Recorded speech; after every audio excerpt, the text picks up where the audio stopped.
আমি প্রস্তুত। ঠিক আছে। আসসালামু আলাইকুম, সবাইকে স্বাগতম জানাচ্ছি। আশা করি সবাই ভালো আছেন। বাংলাদেশের সংবিধানের 50 বছর পূর্তি উপলক্ষে Bangladesh institute of research and education এর পক্ষ থেকে একটি আলোচনা সিরিজ শুরু হয়েছে, আজ তার 8ম পর্ব। আজকের বিষয় জনচেতনায় রাষ্ট্র এবং সংবিধান, state and constitution in people's perception. আজকের বক্তা সহকারী অধ্যাপক অর্পিতা শামস মিজান, আইন বিভাগ, ঢাকা বিশ্ববিদ্যালয়। আমাদের পূর্বের 7টি পর্বের বিষয় সংক্ষেপে বলছি। প্রথম পর্ব বাংলাদেশ সংবিধানে সমাজতন্ত্র, অধ্যাপক এম আকাশ বক্তা ছিলেন। দ্বিতীয় পর্ব বাংলাদেশের স্বাধীনতার ঘোষণাপত্র এবং সংবিধান, অধ্যাপক এম মাসুম বিল্লাহ। তৃতীয় পর্ব গণতান্ত্রিক সাংবিধানিক ভিত্তি থেকে অস্থিতিশীল সাংবিধানিকতাবাদ, বক্তা অধ্যাপক ডক্টর রিদওয়ানুল হক। চতুর্থ পর্ব আন্তর্জাতিক মানবাধিকার দলিল এবং বাংলাদেশের সংবিধান, মাহদি হাসান।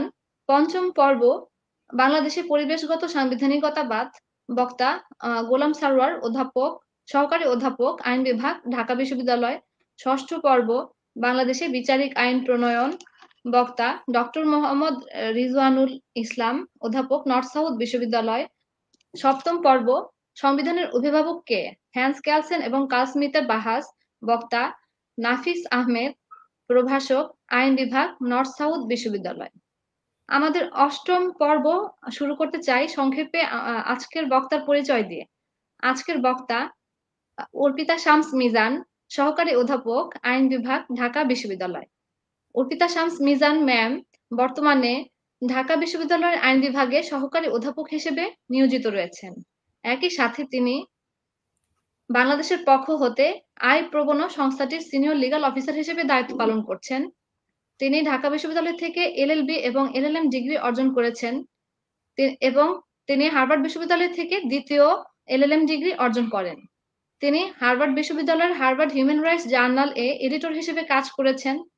বর্তমানে তিনি ইউনাইটেড কিংডম এর ইউনিভার্সিটি অফ ব্রিস্টলে ডক্টরাল ক্যান্ডিডেট হিসেবে অধ্যয়নরত রয়েছেন। তার গবেষণার বিষয় exploring a post colonial understanding of legal consciousness, dialectics on legal difference and religious reference in Bangladeshi metropole. তিনি অনেকগুলো আর্টিকেল পাবলিশ করেছেন, যার মধ্যে কয়েকটি অন্যতম আর্টিকেল হলো the law of language and the language of the law, a socio legal appraisal of colonial legal language in Bangladesh, identity crisis and the Saidu minorities in Bangladesh, is right to cultural identity the answer, invisible to the law, COVID-19 and the legal consciousness of persons with disabilities in Bangladesh, continuing the colonial legacy in legislative drafting in Bangladesh, impact on the legal consciousness and the rule of law and human rights ইত্যাদি। এছাড়াও তিনি legal aid services for disaster induced gender based violence in coastal Bangladesh এবং Asiatic society of Bangladesh থেকে প্রকাশিত development of legal framework in Bangladesh গ্রন্থের সহ রচয়িতা। এলকপ থেকে প্রকাশিত human rights and rebellious lawyering গ্রন্থে তার intergeneric learning and rebellious lawyering in Bangladesh does it really work শীর্ষক চ্যাপ্টার এবং in the shadow of death the tatis in Bangladesh শীর্ষক আর্টিকেল প্রকাশিত হয়। এছাড়াও ma'am empowerment through law of the common people, ELCOP, Dhaka university moot court society DUMCS সহ অসংখ্য কার্যক্রমের সাথে যুক্ত রয়েছেন। ধন্যবাদ ম্যাম, আপনার গুরুত্বপূর্ণ সময় আমাদের মাঝে দেওয়ার জন্য আপনাকে স্বাগতম এবং ধন্যবাদ। এখন আমাকে আমন্ত্রণ করার জন্য অত্যন্ত ধন্যবাদ। I am very happy to be here. Thank you ma'am. আমি এখন জহির ভাইয়াকে স্বাগতম জানাচ্ছি। আমার এখানেই শেষ। ধন্যবাদ নীরা সঞ্চালন করার জন্য। তো নীরা আবার ব্যাক স্টেজে যাবে, আবার শেষের দিকে দর্শকদের প্রশ্নের সময় নীরা আবার স্টেজে তোমাকে আনা হবে। তো ঠিক আছে, তো আমাদের আজকের বিষয় জনচেতনায় রাষ্ট্র এবং সংবিধান, যেটা ইংরেজি শিরোনাম হচ্ছে state and constitution in people's perception. তো আমরা কি শুরু করব? তো আমাদের স্টাইলটা হচ্ছে প্রশ্নোত্তরের মাধ্যমে আলাপটা আগানো। তো যেহেতু আমরা আলোচনা করছি জনচেতনা, রাষ্ট্র এবং সংবিধান, তাহলে এবং আপনার রিসার্চের বিষয় হচ্ছে লিগ্যাল কনসিয়াসনেস, তো আমরা প্রথমে জানতে চাইবো এই ব্যাপারটা কি, মানে এটাকে যদি দর্শকদের সামনে তুলে ধরতেন। আচ্ছা, লিগ্যাল কনসিয়াসনেস যে বিষয়টা রয়েছে, এটা হচ্ছে যেটাকে বলা যেতে পারে সাবফিল্ড, অর্থাৎ কোন একটা ডিসিপ্লিনের অধীনে যে ছোট শাখাগুলো থাকে। আমরা জানি যে আইনের যে পাঠ রয়েছে এবং আইনের যে গবেষণাগুলো রয়েছে, এগুলোকে প্রথাগতভাবে বিভিন্ন শাখায় আমরা ভাগ করতে পারি। আমাদের দেশে যেভাবে আমরা আইন শিক্ষা দিয়ে থাকি এবং আইন শিক্ষা লাভ করে থাকি, সেখানে পজিটিভিস্টিক অ্যাপ্রোচের একটা অনেক বড় প্রভাব লক্ষ্য করা যায়। প্রথম বর্ষে যখন আমরা বিশ্ববিদ্যালয়ে ভর্তি হই, প্রথম যে জিনিসটা আমাদের মাথার মধ্যে ঢুকে যায় সেটা হচ্ছে law is the command of the sovereign, অর্থাৎ আইন সবসময় একটি সার্বভৌম অঙ্গ থেকে বা সার্বভৌম কোনো সত্তা থেকে মানুষের কাছে চলে আসছে। এটাকে আমরা বলি পজিটিভিস্টিক নোশন, যেটা অত্যন্ত ট্রেডিশনাল এবং ইন আ ওয়ে রক্ষণশীল ধারা বলে মনে করা হয়। পরবর্তীতে কিন্তু আস্তে আস্তে আইন পাঠের এবং আইন গবেষণার আরো বেশ কিছু শাখা উন্মুক্ত হয়েছে, যার মধ্যে একটি শাখাকে আমরা ইংরেজিতে বলি সোশিও লিগাল স্টাডিজ। এখানে মজার বিষয় হচ্ছে সোশিও লিগাল স্টাডিজের আবার একাধিক নাম রয়েছে। এটা মানে এটা নির্ভর করে আমি কোন ভৌগোলিক অঞ্চলে বসে গবেষণাটা করছি। তো আমরা যদি ইউরোপ এলাকায় থাকি তখন এটাকে বলা হবে সোশিও লিগাল স্টাডিজ, আর আমরা যদি ইউরোপ থেকে আরেকটু পশ্চিমে গিয়ে উত্তর আমেরিকার দিকে চলে যাই তখন এটার নাম পাল্টে হয়ে যাচ্ছে ল অ্যান্ড সোসাইটি, অর্থাৎ আইন এবং সমাজ। তো আমি ওই অর্থে আসলে লিগাল কনসিয়াসনেস নিয়ে যে কাজ করছি, legal consciousness is a subfield of socio legal studies. Socio legal স্টাডির একটা বাংলা আমি করেছি, এটাকে আমি বলি আইনের সামাজিক বা সমাজতাত্ত্বিক গবেষণা। অর্থাৎ আইনটাকে যখন আমি কাঠামোগত প্রতিষ্ঠানের বাইরে নিয়ে আসছি, সেখানে আইনের রূপটা কিরকম, এবং কেবল রূপ না, আইনের প্রভাবটা কিভাবে পড়ছে। এখন অনেকে প্রশ্ন করতে পারেন, এটা তো আমরা কাঠামোগত বা যেটাকে আমরা প্রচলিত আইনি শিক্ষা সেখানেও দেখতে পাচ্ছি, কারণ প্রতিদিন আমাদের আলাপ হচ্ছে যে হিউম্যান রাইটস এর প্রভাব কি হচ্ছে, ফ্যামিলি ল এর প্রভাব কি হচ্ছে, কনস্টিটিউশনাল ডিবেটের প্রভাব কি হচ্ছে।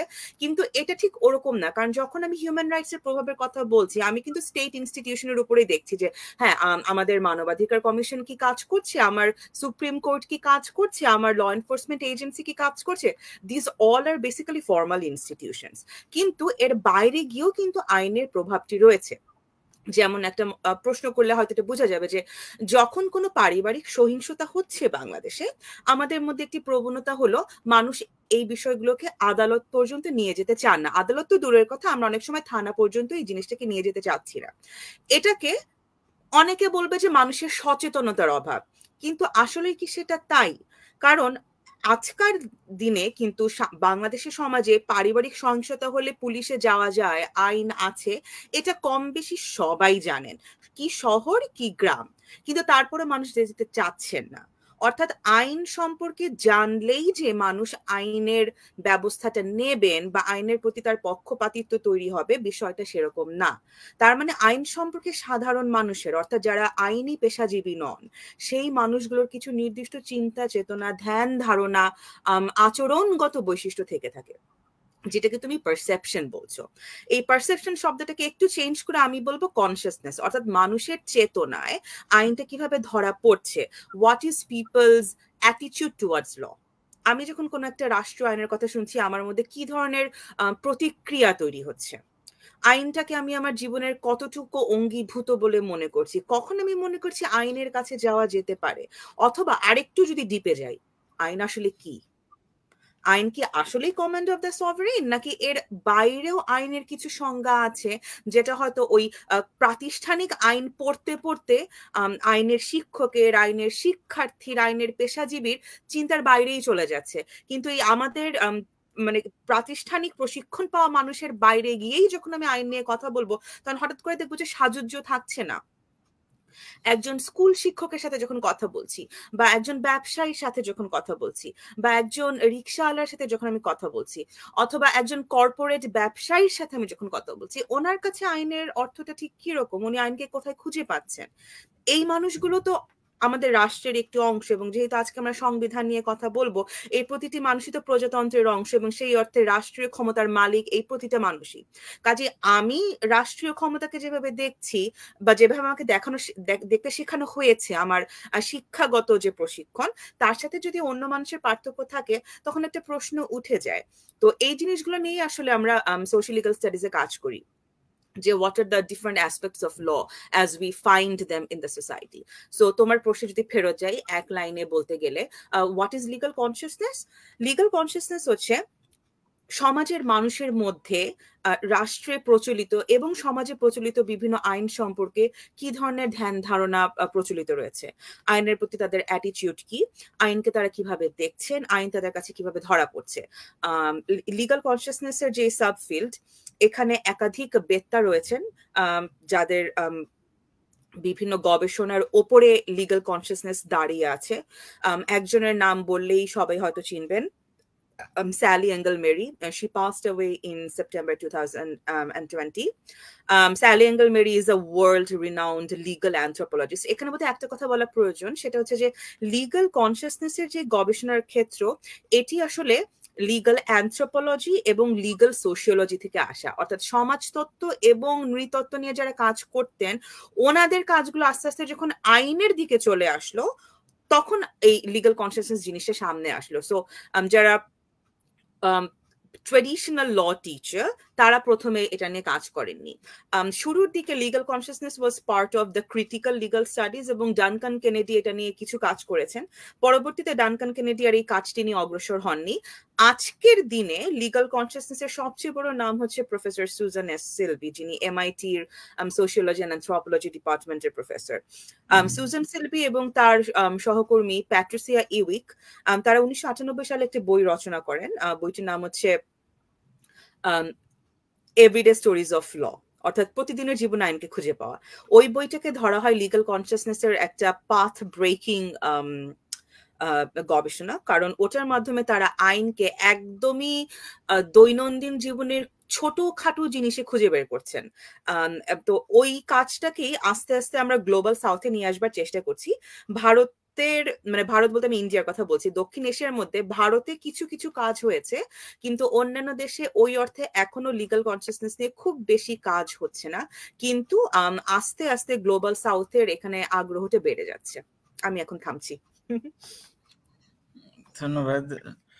তো এবার আমার প্রশ্নটা হবে যে এটার একটা সাপ্লিমেন্টারি কোয়েশ্চেন, যে বাংলাদেশে যে এলকপ যে স্ট্রিট ল এবং CLR যে প্রজেক্ট গুলো করতো, এই ধরনের প্রজেক্টে কাজ করতে যে কি আপনার মনে হচ্ছে যে লিগাল কনসিয়াসনেস নিয়ে আরো উচ্চতর মানে গবেষণা করা দরকার?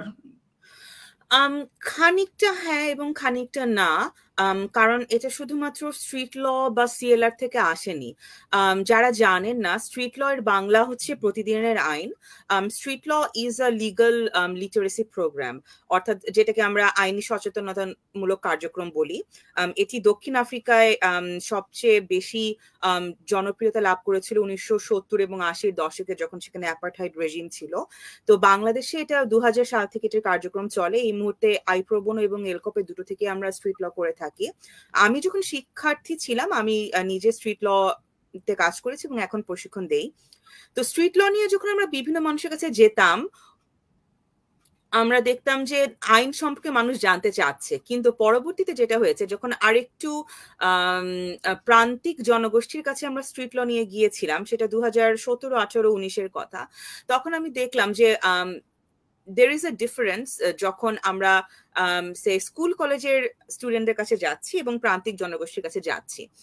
প্রান্তিক জনগোষ্ঠী যেহেতু বিভিন্নভাবে ঠেকে ঠেকে জীবন যুদ্ধে অংশগ্রহণ করছেন, তাদের কাছে যখন আমরা আইনের কথাটা বলছি, তারা প্রথমে বিভিন্ন জায়গা থেকে প্রশ্নগুলো তুলে ফেলেন যে এই আইনটা কেন আছে, বা এই আইনটা দিয়ে আমি কি করব, কেন আমাকে এই আইনটা মানতে হবে, অথবা আমি তো মনে করি এই আইনটা ভাবে চলছে না। এখানে একটা উদাহরণ দেওয়া যেতে পারে। 2019 সালে আমি লিঙ্গ বৈচিত্র্যময় জনগোষ্ঠীর সাথে স্ট্রিট ল করছিলাম। তো সেখানে একটা প্রশ্ন উঠেছিল যে সম্পত্তির উত্তরাধিকারের ক্ষেত্রে কি হতে পারে। সেখানে আমরা তাদেরকে প্রচলিত আইনে যেই নিয়মগুলো রয়েছে সেটা নিয়ে একটা ধারণা দিচ্ছি। যেহেতু বাংলাদেশে এখনো লিঙ্গ বৈচিত্র্যময় জনগোষ্ঠীর কোনো উত্তরাধিকার সংক্রান্ত সঠিক এবং স্পষ্ট আইন নেই, সেখানে আমরা দেখলাম যে মানে পারিবারিক আইনের যেই ব্যাখ্যাগুলো পাওয়া যাচ্ছে বিভিন্ন ধর্মগ্রন্থে সেটাকে তারা গ্রহণ করতে সম্মত নন, এবং তারা বলছেন যে তারা নিজেদের মধ্যে অন্যভাবে কিছু আইন প্রচলন করে ফেলেছেন যেটাতে মানতে তারা বেশি আগ্রহী। এই বিষয়গুলো আমাকে আস্তে আস্তে তখন চিন্তা করানো শুরু করলো যে আচ্ছা, যেভাবে আমরা আইনটাকে দেখছি এবং যেই ব্যাখ্যাগুলোকে আমরা ধরেই নিচ্ছি যেটা হওয়া উচিত, আসলে মানুষের কাছে এটা ওভাবে ধরা পড়ছে না। পাশাপাশি যখন আমরা মানবাধিকার নিয়ে আমি বিভিন্ন কাজ করছিলাম, বিভিন্ন গবেষণা করছিলাম, একটা জিনিস সবসময় চোখে পড়তো যে আমাদের দেশে ফর ভেরি অবভিয়াস রিজন আইনের প্রয়োগটা কিন্তু খুব অন্যরকম। তো যেখানে আইনের প্রয়োগটা অন্যরকম এবং মানুষকে আইনের প্রতি আমরা আস্থাশীল করতে পারছি না, সেখানে আইন নিয়ে আসলে কাজটাকে কিভাবে অর্থবহ করা যেতে পারে, মানুষ কি ভাবছে এটা না ভেবেই যদি আমরা আইনটাকে বারবার সামনে নিয়ে আসি, সেই আইনটা তাহলে আসলে মানুষের সাথে খুব একটা সংযোগ স্থাপন করতে পারে না বলে আমার মনে হয়েছিল। তো এই সব কিছু মিলে আমি বলবো যে 2014-15 থেকে 2018-19 পর্যন্ত আমার বিভিন্ন মাঠ পর্যায়ের গবেষণা এবং বিভিন্ন অর্গানাইজেশনাল কার্যক্রম থেকেই এই বিষয়টার প্রতি আমার একটা আগ্রহ তৈরি হয়। ধন্যবাদ। আপনার পিএইচডি ডিসার্টেশনের টাইটেল হচ্ছে exploring post colonial understanding of legal consciousness. তো আমরা তাহলে এই পোস্ট কলোনিয়াল জায়গা থেকে শুরু করতে পারি। আমাদের দক্ষিণ এশিয়ার রাষ্ট্র তো আমরা তৈরি, যে কাঠামোটা সেটা তো আমরা তৈরি করিনি, আমরা জাস্ট এটাকে নামটা বদলিয়েছি মাত্র। একেবারে বদলাইনি তা বলা যাবে না, কিন্তু যেটা মূল যে কাঠামোটা লিগ্যাল সিস্টেম সেটা তৈরি হয়েছে ব্রিটিশ আমলে। তো এবং আমাদের হচ্ছে ব্রিটিশ আমলে কোনো সাংবিধানিক ছিল না, সংবিধান ছিল না, কিন্তু আইনে একটা কাঠামো ছিল। এবং পার্থ চ্যাটার্জি তার একটা বই আছে ব্ল্যাক হোল অফ এম্পায়ার, সেখানে উনি বলছেন যে যারা আমাদেরকে বলল যে তোমরা হচ্ছে ডেসপোটিক, তোমরা নিজে হচ্ছে তোমরা গণতান্ত্রিক না, কিন্তু তারা আসার পরে আমাদের সাথে তারা ডেসপোটিক আচরণ শুরু করলো। এবং কি ওই সময়কার যে ইংরেজরা যারা ওই যে তখন এই যে রাম একটা মিশনারি প্রিন্টিং প্রেস চালু হচ্ছিল, না রামকৃষ্ণ না, ওটা যে কি মিশনারি বলে, শ্রীরামপুরে যেটা ছিল, তো ওখানে যে মিশনে যে প্রিন্টিং প্রেসের মাধ্যমে যে আমাদের এখানে প্রেস স্থাপিত হলো, সেখানে যে মতামত প্রকাশের স্বাধীনতার প্রসঙ্গ উঠলো, সেখানে সাদাদেরকে এবং তারা যখন একটু ক্রিটিক্যাল হচ্ছিল ইস্ট ইন্ডিয়া গভর্নমেন্টের, তখনই দেখা যাচ্ছে যে লিবার্টি কার্টেল করা হচ্ছে। তো এটা আমি জাস্ট একটা উদাহরণ দিলাম যে ইকুয়ালিটি এবং লিবার্টি, যেটা কনস্টিটিউশনের বেসিক প্রিন্সিপাল, সেটা অনুপস্থিত ছিল, কিন্তু একটা লিগ্যাল কাঠামো ছিল।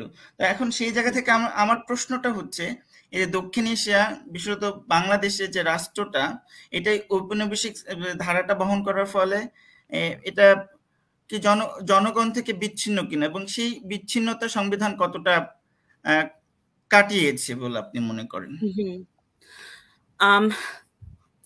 এই প্রশ্নটা আমি মনে করি খুব এক বাক্যে আসলে উত্তর দেওয়া সম্ভব না, কারণ জনবিচ্ছিন্নতার যে ধারণাটি রয়েছে এটারও কিন্তু একটা ইংরেজি আছে, এবং এটাও কিন্তু আসলে সোশ্যাল লিগাল স্টাডিজের একটা বড় অংশ, যেটাকে আমরা বলি লিগাল অ্যালিয়েনেশন, অর্থাৎ the population starts to feel detached with the formal legal system. তো আমি তোমার প্রশ্নের উত্তর দেবার আগে একটু যদি পরিপ্রেক্ষিত নিয়ে অল্প কথা বলি। তুমি যে কথাটা দিয়ে শুরু করলে জহির, যে আমাদের যে কাঠামোটা রয়েছে, এই কাঠামোটা তো আসলে আমাদের উপনিবেশবাদ শেষ হয়ে যাবার পরে তৈরি হয়নি, বরং আমরা ওটা চালিয়ে এনেছি। এখানে প্রশ্ন থাকে যে যখন আমরা পোস্ট কলোনিয়াল শব্দটা ব্যবহার করি, এই শব্দটা কি আসলেই ব্যবহার করা ঠিক কিনা, কারণ মানে হোয়াট ইজ পোস্ট কলোনিয়াল, আমার কলোনিয়ালিজমটা আসলে কখন শেষ হচ্ছে? আসলে কি 47-এ যখন সাহেবরা চলে গেল আমার কলোনিয়ালিজম শেষ হয়ে গেল, বা বাংলাদেশের ক্ষেত্রে পরবর্তী 23 বছরকে যে আমরা একটা ছদ্ম উপনিবেশবাদ বা কোয়াজাই কলোনিয়াল পিরিয়ড বলি, সেটাও কি আসলে শেষ হয়ে গেছে কিনা? দুভাবে দেখা যায়। একটা হচ্ছে যে তুমি ঔপনিবেশিক কাঠামোটা একদম অক্ষুণ্ণ রেখে কেমন করে বলো যে উপনিবেশবাদ শেষ হয়ে গেছে? এটা প্রথম প্রশ্ন থাকে আমাদের, যে আদৌ কি বাংলাদেশ পোস্ট কলোনিয়াল রাষ্ট্র হয়ে উঠতে পারছে কিনা। আর দ্বিতীয়টা হচ্ছে কাঠামোর বাইরেও কিন্তু কলোনিয়ালিজমের প্রভাবটা থেকে যাচ্ছে, অর্থাৎ কলোনিয়ালিজম আসলে শেষ হয় না, কলোনিয়ালিজম বিভিন্নভাবে থেকে যায়, সেটা সংস্কারের মধ্যে থেকে যায়, সেটা আচারের মধ্যে থেকে যায়, সেটা ব্যবহারের মধ্যে থেকে যায়।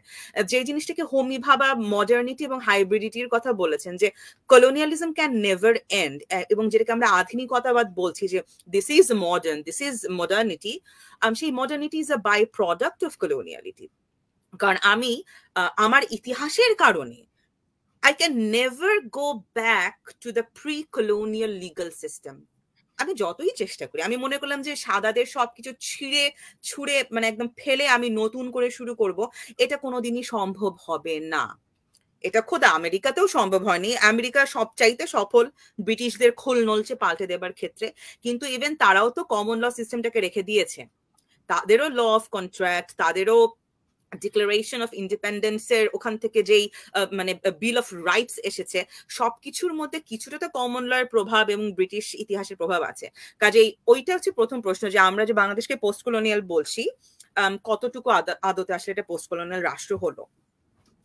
পরের যে প্রশ্নটি তুমি করছো, আমি এর পরেরটাতে যাওয়ার আগে একটু আমি ইন্টারাপ্ট করছি আপনাকে, যে প্রি কলোনিয়াল পিরিয়ডে যাওয়া সম্ভব না বলছেন, কিন্তু সেটা ঠিকই বটে, এবং সেটা আমাদের এখানে আরো জটিলতা তৈরি করেছে। আমরা তো দুটা এক ধরনের মানে দুটা ধর্মীয় গোষ্ঠী এখন দুই ভাবে তার ইতিহাসকে দেখছে। তো এর ফলে কেউ যদি ফিরে যেতে চায় তাহলে কোন ইতিহাসে ফিরে যাবে? কেউ দেখা যাচ্ছে ইতিহাস শুরু করছে 1204 সাল থেকে, কেউ বলছে 1204 থেকে 1757 সালের মধ্যে কিছুই ছিল না, এরা বহিরাগত সমস্ত কিছু। তো এই যে আমাদের ইতিহাস পাঠের যে ভিন্নতা, সেটা আমাদের জটিলতা তৈরি করেছে। আর আমেরিকানদের ক্ষেত্রে একটা সুবিধা হয়েছে, এরা সাদা এবং ধর্ম তাদের এক, সুতরাং তারা কমন লটাকে খুবই ইজিলি তাদের ইতিহাসের অংশ বলে মনে করে। আপনি এবার আপনার দ্বিতীয় পর্বে যেতে পারেন। হ্যাঁ, আচ্ছা, হ্যাঁ, না সাদাদের সবার ধর্ম এক, এটা আবার অতটা সরলীকরণ করা কি ঠিক হবে কিনা আমি নিশ্চিত না। কারণ তুমি তো নিশ্চয়ই জানো যে আমেরিকানদের মধ্যে ধরো পিউরিটানরা আর প্রটেস্ট্যান্টরা মিলে ভালোই ঝামেলা করেছিল। ইনফ্যাক্ট আমরা ম্যাসাচুসেটস এটা দেখেছি যে ওখানে প্রটেস্ট্যান্টরা একভাবে চলার চেষ্টা করছে, পিউরিটানরা একভাবে চলার চেষ্টা করছে, যেখান থেকে ওদেরও চার্চের আইডিয়া কিন্তু অনেক অন্যরকম হয়ে গেল। কাজে ওটাও একটা মজার ব্যাপার, একটা মুভি আছে gangs of New York, Martin স্করসিজের। এখানে বোঝা যায় আইরিশরা যখন অভিবাসিত হয়ে আমেরিকায় যাচ্ছিল, তারা তো ক্যাথলিক, এবং ওখানকার যারা প্রোটেস্ট্যান্ট ছিল ওই তাদের মধ্যে দাঙ্গা লাগতো।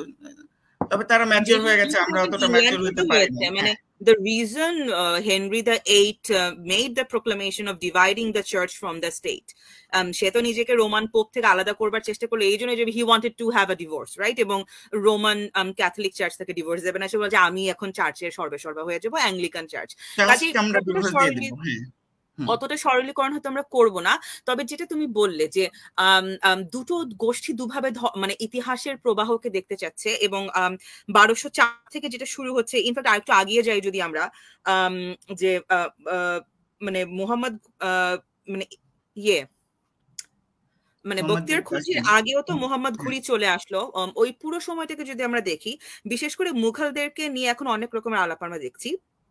মজার কথা হচ্ছে, যখন আমরা পোস্ট কলোনিয়াল স্টাডিজ থেকে এই প্রশ্নটা তৈরি করি যে ইনভেডার এবং কলোনিয়ালিস্ট বলতে কি আমরা শুধুমাত্র সাদাদেরই বুঝবো কিনা, ওখানে এটা নিয়ে একটি বিতর্ক আসলে রয়েছে।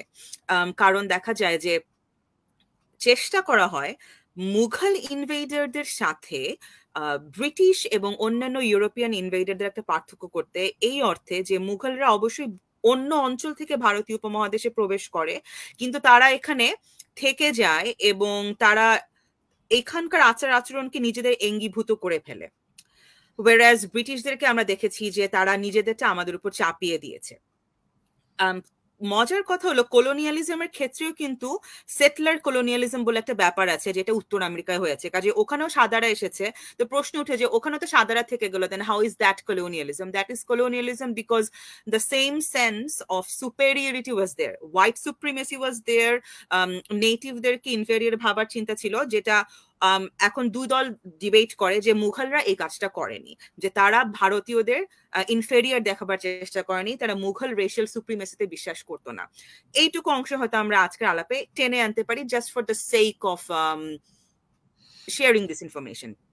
বাট মুভিং অন, যেটা তুমি বলছিলে যে ব্রিটিশ আমলে সংবিধানের ওই অর্থটা ছিল না, প্রশ্ন হচ্ছে কি যেই অর্থে বাংলাদেশের সংবিধান সেই অর্থে তো ইউকেরও কোনো সংবিধান নাই। আমরা জানি যে ওদের কোনো লিখিত সংবিধান নাই, পুরো জিনিসটাই আসলে কনভেনশন, কাস্টমস এগুলোর উপর দাঁড়িয়ে আছে। কাজেই সংবিধান না থাকাটাকে এখানে কোনো সমস্যা বলে মনে করা যাবে না। এবং সংবিধানকে যদি আমরা রাষ্ট্রের মূল স্তম্ভ এবং গাইডলাইন হিসেবে দেখি, যে সংবিধান ঠিক করে দিচ্ছে আমার অন্যান্য আইন কিভাবে চলবে, সিম্পলেস্ট ফর্মে নিলে সংবিধান তো ব্রিটিশরা আসার আগে ছিল। আমার যেটা বৈদিক যুগ, সেই সময় আমার যে লিগাল সিস্টেম ছিল, সেই লিগাল সিস্টেমে definitely Dharma worked as the constitution. সংবিধান যেই ভূমিকাটা রাখছে, ধর্মের যে ধারণাটা, সেটা সেই সময় ওই ভূমিকাটা রাখতো। পরবর্তীতে যখন সালতানাত আমল এবং মুঘল আমল আসলো, the same responsibility was shifted to শরিয়া, এবং শরিয়ার পাশাপাশি সিয়াসতেরও ব্যাপার ছিল। তো সিয়াসতের মাধ্যমে যখন আমি কোনো নতুন আইন তৈরি করছি, কোনো শাসন নিয়ে আসছি, আমাকে দেখতে হচ্ছে যে সেই শাসনটি শরিয়াকে কতটুকু পর্যন্ত প্রভাবিত করছে, শরিয়ার কতটুকু বাইরে আমি যেতে পারছি। বাইরে বলতে মানে লিখিত বা যেটা সম্পূর্ণ স্পষ্ট, ওটার কতটুকু বাইরে গিয়ে আমি ইন্টারপ্রিটেশন দিতে পারছি, এই বিষয়গুলো ছিল। কাজেই পাশ্চাত্যের অর্থে হয়তো আমাদের সংবিধান ছিল না, কিন্তু সংবিধানের যেই অর্থ যে এটি একটি গাইডিং স্টার হিসেবে কাজ করবে, it was always there. At least that's how I look at it. বাংলাদেশে আজকে আমরা যেটা দেখছি যে মানে জনচেতনায় মানুষ সংবিধান থেকে নিজেকে বিচ্ছিন্ন মনে করছে কিনা, এই প্রশ্নটার উত্তর ওভাবে দেওয়া সম্ভব না। সংবিধান শব্দটা সবাই শুনেছে, সংবিধান নিয়ে অনেকেই অনেক রকমের আলাপ করে। আমার মনে হয় আমরা এই প্রশ্নটার উত্তর যদি আমাদের পুরো আলাপটা থেকে অল্প অল্প করে দিই, তাহলে হয়তো এটা আরো ভালো হবে, অ্যাজ অপোজ টু আমি জাস্ট ছোট করে কিছু একটা বলে দিলাম। কারণ এটা হয়তো অনেক সময় একটা ভুল ধারণা তৈরি করতে পারে। হয়তো কেউ এইটুকু দেখলো বা এই গত 2 মিনিট দেখলো, দেখে বলো আচ্ছা উনি এই কথা বলছে, এটা তো ভুল, কোনো দরকার নেই। তখন আপনার নামে গুজব রটিয়ে দিতে পারে। ও এমনিও রটে, অমনেও রটে, ওটা কোনো মানে ইউ কান্ট অ্যাভয়েড দ্যাট। ঠিক আছে।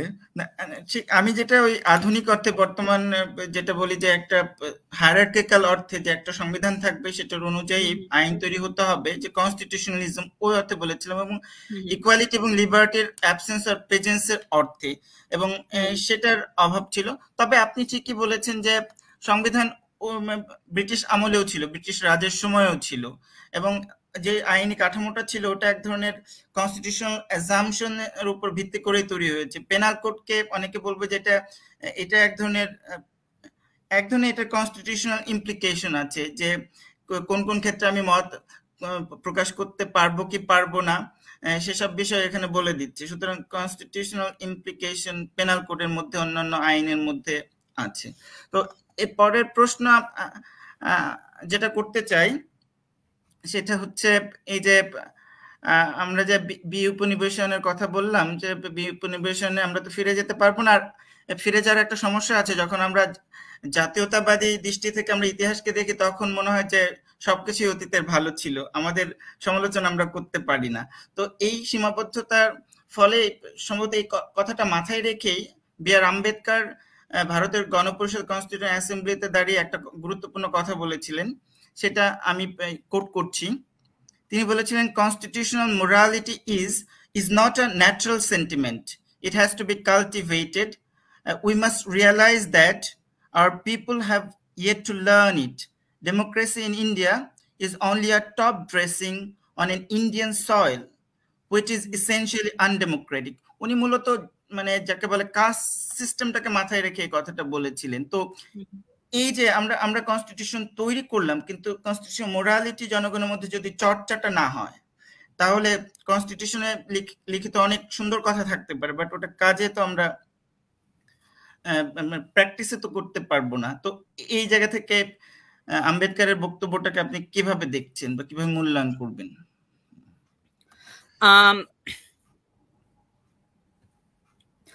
আম্বেদকরের যে কথাটি, যে মানে সংবিধান নিয়ে মানুষকে যদি আমরা উদ্বুদ্ধ করতে চাই তাহলে সাংবিধানিক মূল্যবোধগুলোকে চর্চা করা দরকার।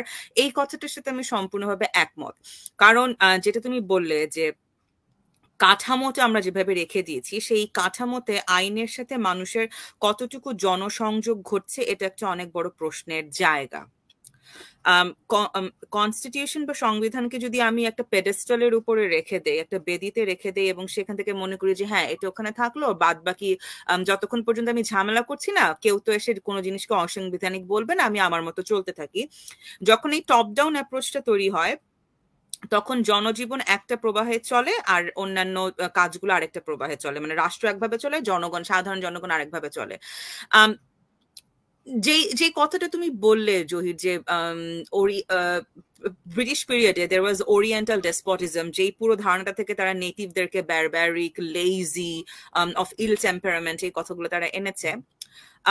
আমরা যে সম্পূর্ণভাবে এগুলোকে পরিবর্তন করতে পেরেছি সেটা কিন্তু বলা যাবে না। এবং আমরা বলতে আমি এখানে শুধুমাত্র বাংলাদেশ বুঝাচ্ছি না, আমি সার্বিক দক্ষিণ এশিয়ার কথা বলছি। মানে আমরা যারা যারা একসাথে ব্রিটিশ কলোনিয়াল শাসনের অধীনে ছিলাম, এর কারণ হচ্ছে আমরা যখন লিবার্টির দিকে তাকাই, আমরা দেখব যে সাংবিধানিক মূল্যবোধ কেবলমাত্র সাধারণ মানুষের চর্চার বিষয় নয়, যারা আইন যারা আইন প্রণয়নকারী এবং প্রয়োগকারী, তাদের মধ্যেও এই মূল্যবোধগুলো খুবই জরুরি।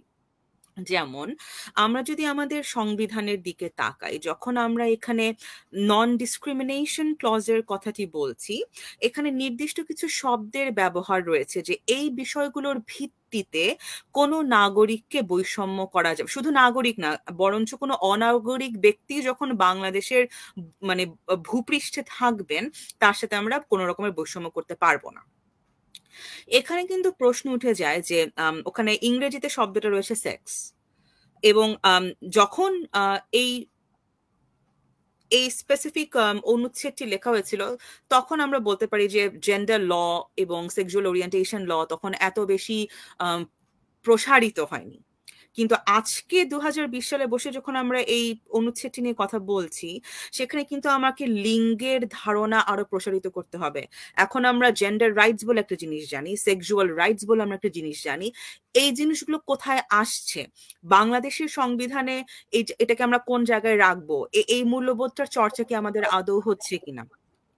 কিছুদিন আগে সংবাদপত্র মারফত আমরা পড়েছি যে আমাদের সর্বোচ্চ বিচারালয়ের বিচারপতি বলেছেন আমাদের দেশের হিন্দু ধর্মাবলম্বী মানুষেরা যদি নিজেদেরকে সংখ্যালঘু মনে করেন, সেটি তাদের ইনফেরিয়রিটি কমপ্লেক্সের অংশ।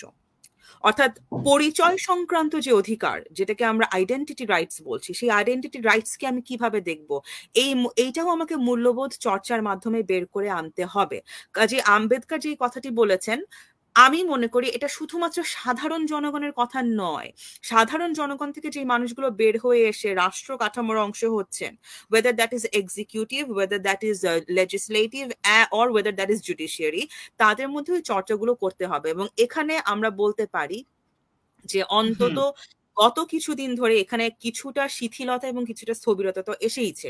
যেমন আয়েশার যে কেসটা ছিল যে একজন নারী নিকাহ রেজিস্ট্রার হতে পারবেন কিনা, সেখানে আমরা যেই ধরনের জাজমেন্ট সুপ্রিম কোর্ট থেকে দেখেছি, a judgement that was quite devoid of legal reasoning, ওখানে কোনো আইনি যৌক্তিকতা ছিল না। এই জিনিসগুলো যখন সুপ্রিম জুডিশিয়ারি থেকে আসে, তখন আমাদের বুঝতে হবে যে মূল্যবোধটাকে আমরা কিভাবে দেখছি, মূল্যবোধের সংজ্ঞা কি, এবং আইনের সাথে আইনকে আমরা কিভাবে দেখছি, আইনটা কোত্থেকে আসছে। এবং এই জন্য আমি যেটা বলি যে কনস্টিটিউশনাল ল নিয়ে কথা বলতে গেলে আমাদের একটা জিনিস মাথায় রাখতে হবে, সেটা হচ্ছে আমরা স্বীকার করি বা না করি, মানে কাগজপত্রে আমাদের স্বীকার করার উপায় নাই, কিন্তু বাংলাদেশে লিগাল প্লুরালিজম আছে, যেটাকে আমি বাংলা করি আইনি মানে আইনি বহুমুখিতা। অর্থাৎ আইন শুধুমাত্র ওই যে সংবিধানের 152 নম্বর ধারায় যেটাকে আইন বলছি আমি, যে first there is the constitution and then there are the legislations and precedents and bylaws and these and that. There are other laws which are existing simultaneously.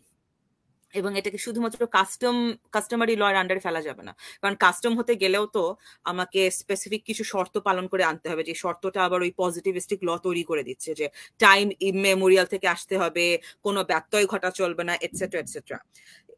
এর বাইরেও দেয়ার আর লজ ইন বাংলাদেশ, যে লটাকে আমরা হয়তো স্বীকার করছি না ইন দ্য সেন্স আমাদের চোখেই পড়ছে না, কিন্তু ওই লটা আছে, ওই আইনগুলো মানুষ মেনে চলছেন তাদের নিজেদের জীবনে। এটাকে অস্ট্রিয়ান জুরিস্ট ইউজিন এরলিখ বলতেন লিভিং ল, অর্থাৎ যেই আইনটা কাঠামোর বাইরে কোন একটি গোষ্ঠীর প্রাত্যহিক জীবনের অঙ্গ এবং প্রাত্যহিক জীবনকে নিয়ন্ত্রণ করে, সেই আইনের দিকে আমাদেরকে তাকাতে হবে, যেটা ম্যাক্স ওয়েবারের সমাজতাত্ত্বিক সংজ্ঞা থেকেও আমরা পাই।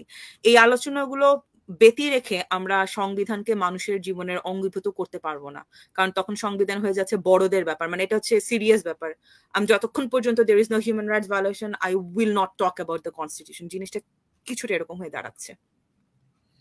আপনার সাথে একমত, এবং সেটা সেই বিচ্ছিন্নতাটা আমাদের ভাঙতে হবে যদি আমরা বাংলাদেশ রাষ্ট্রটাকে আরো যাকে বলে জনমুখী জনবান্ধব করতে চাই। এবং আমাদের যে স্বাধীনতার ঘোষণাপত্রে যেটাকে যে 3টা মূলনীতির কথা বলা আছে, সাম্য, মানবিক মর্যাদা এবং সামাজিক ন্যায় বিচার, যদি সত্যিকার অর্থে মানুষের দোরগোড়ায় নিয়ে যেতে হয়, তাহলে সংবিধানের যে বিধানগুলো যেটাতে বিন্যস্ত হবার কথা এই 3টা নীতি, সেটাকেও মানুষের দোরগোড়ায় নিয়ে যেতে হবে।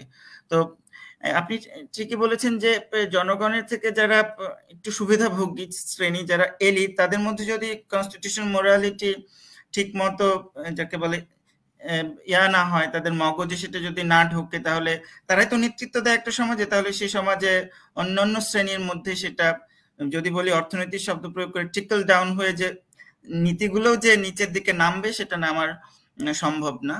তো সেই জন্যই আমি মজা করে বলি, যিনি রায় দিয়েছিলেন হাইকোর্টে, তিনি নিজে, তার নাম তো কাজী, তিনি নিজে একাই কাজী হতে চান, অন্যদেরকে কাজী হতে দেবেন না। তো যাই হোক, তো এবার আমাদের পরের প্রশ্নটা হচ্ছে এই যে আমরা যেটা দেখছি যে এই যে কথাটা ইতিপূর্বে আমরা করছি যে আমাদের ইতিহাসের ইন্টারপ্রিটেশনটা তো ভিন্ন রকম হয়ে গেছে, এবং আমরা 47 সালে একটা ভাগাভাগি দেখলাম। তো এরপরে দেখা যাচ্ছে আমাদের এই টেনশনটা, রিলিজিয়াস রিলেটেড টেনশনটা আমরা দূর করতে পারিনি।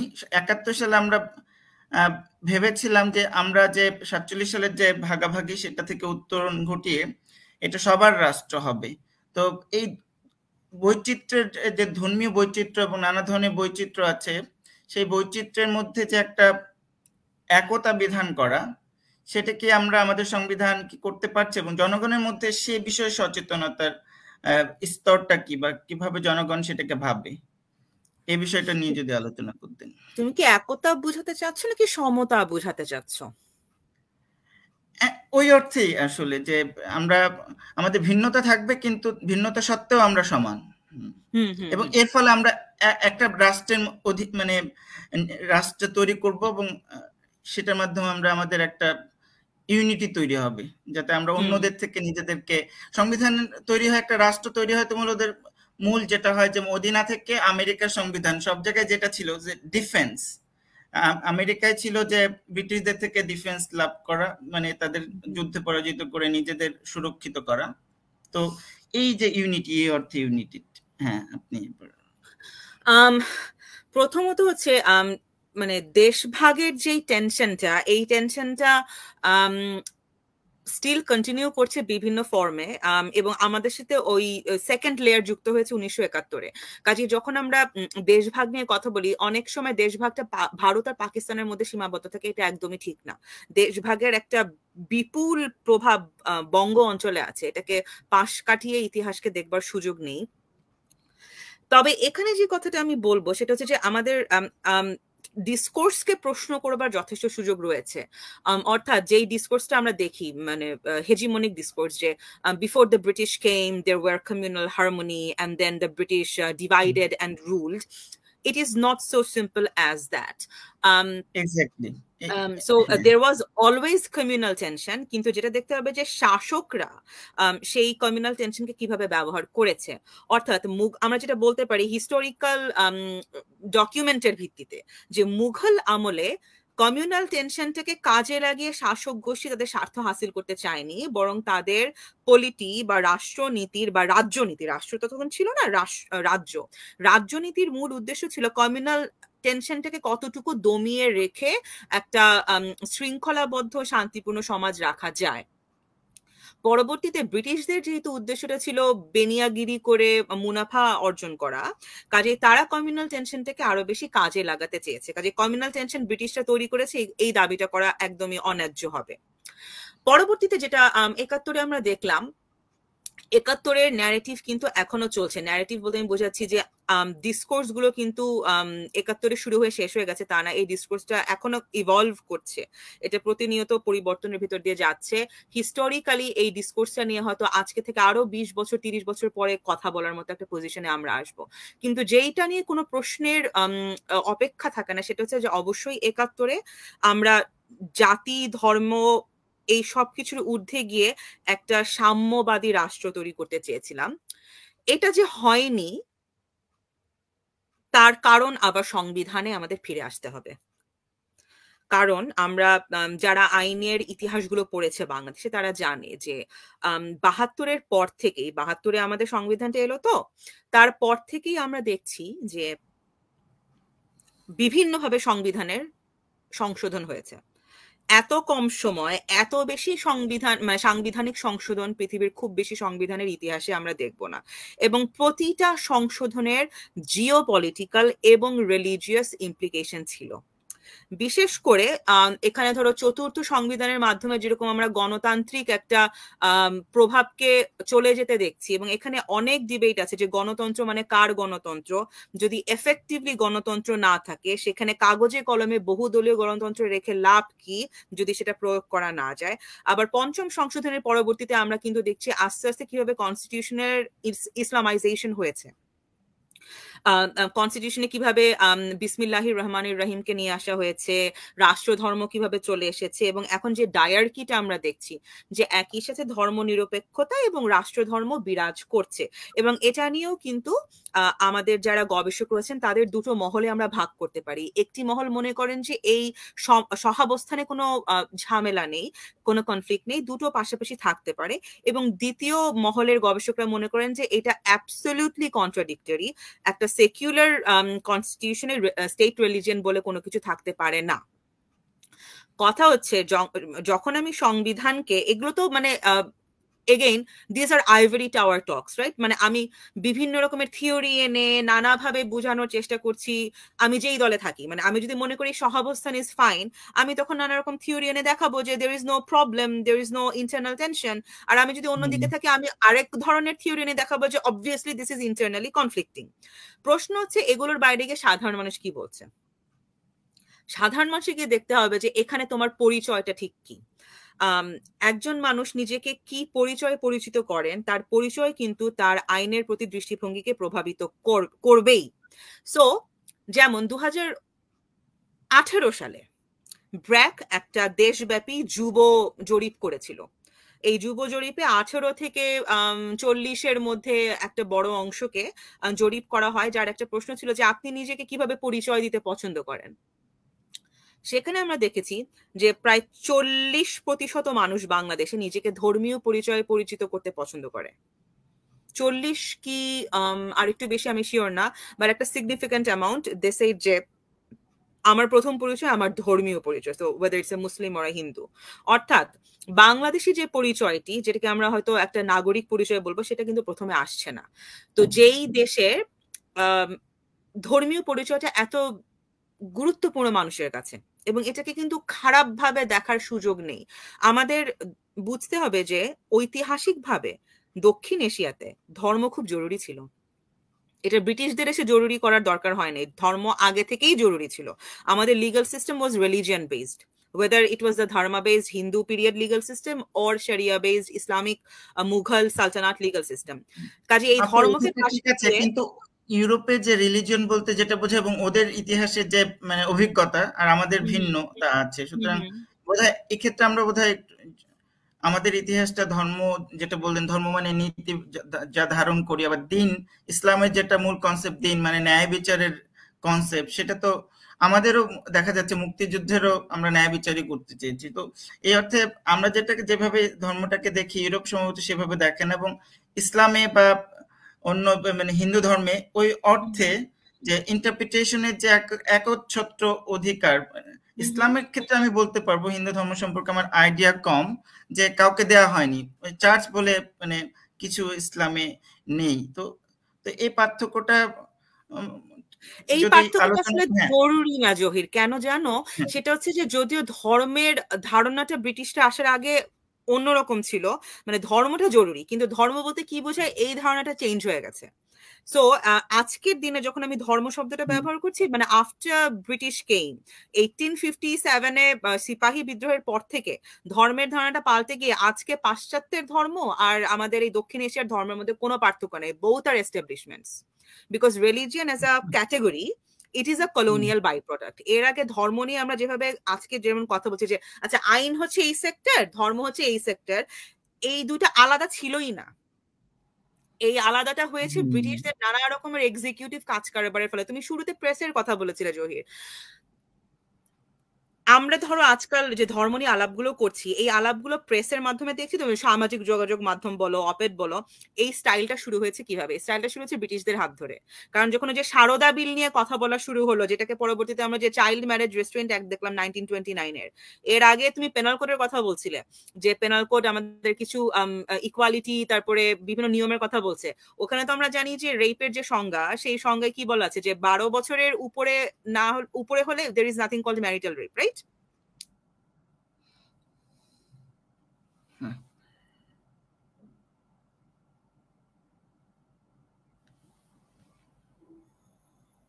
আপু ইন্টারনেটের কানেকশন সম্ভবত একটু হচ্ছে। So I think I lost you for a bit. হ্যাঁ হ্যাঁ, এটা এখন শুনতে পাচ্ছি আপনাকে। হ্যাঁ আচ্ছা, হ্যাঁ আমিও তোমাকে কিছুক্ষণ শুনতে পাইনি। তো যে কথাটা বলছিলাম যে ধর্ম আমাদের জন্য জরুরি, আর আজকের দিনে আমাদের ধর্মের সাথে ইউরোপের ধর্মের কনস্ট্রাক্টের পার্থক্য নেই। যেই প্রসঙ্গে কথাটা উঠলো সেটা হচ্ছে যে আমাকে এটা স্বীকার করতে হবে যে সোশ্যাল ফ্যাক্ট ইজ মানুষের কাছে ধর্মীয় পরিচয়টা জরুরি। তো যেখানে ধর্মীয় পরিচয়টা জরুরি, সেখানে যখন এই পরিচয়টাকে আমি উজ্জ্বল বলে দিচ্ছি যে there is a specific state religion, এবং সেটাকে স্ট্যান্ডার্ড তৈরি করে আমি বলছি অন্যান্য ধর্মকে এইটার মতোই আমি ট্রিট করব, আমি কিন্তু একটা স্ট্যান্ডার্ড তৈরি করে দিয়ে বলছি যে হ্যাঁ এটা হচ্ছে স্ট্যান্ডার্ড, অন্যরা এখানে চলে আসবে। কাইন্ড অফ লাইক যখন আমরা পেট্রিয়ার্কি নিয়ে কথা বলি যে so the patriarchal treatment is the standard, আমরা সমতাকে বুঝাবো যখন women will be treated as men, or gender diverse people will be treated as heterosexual men.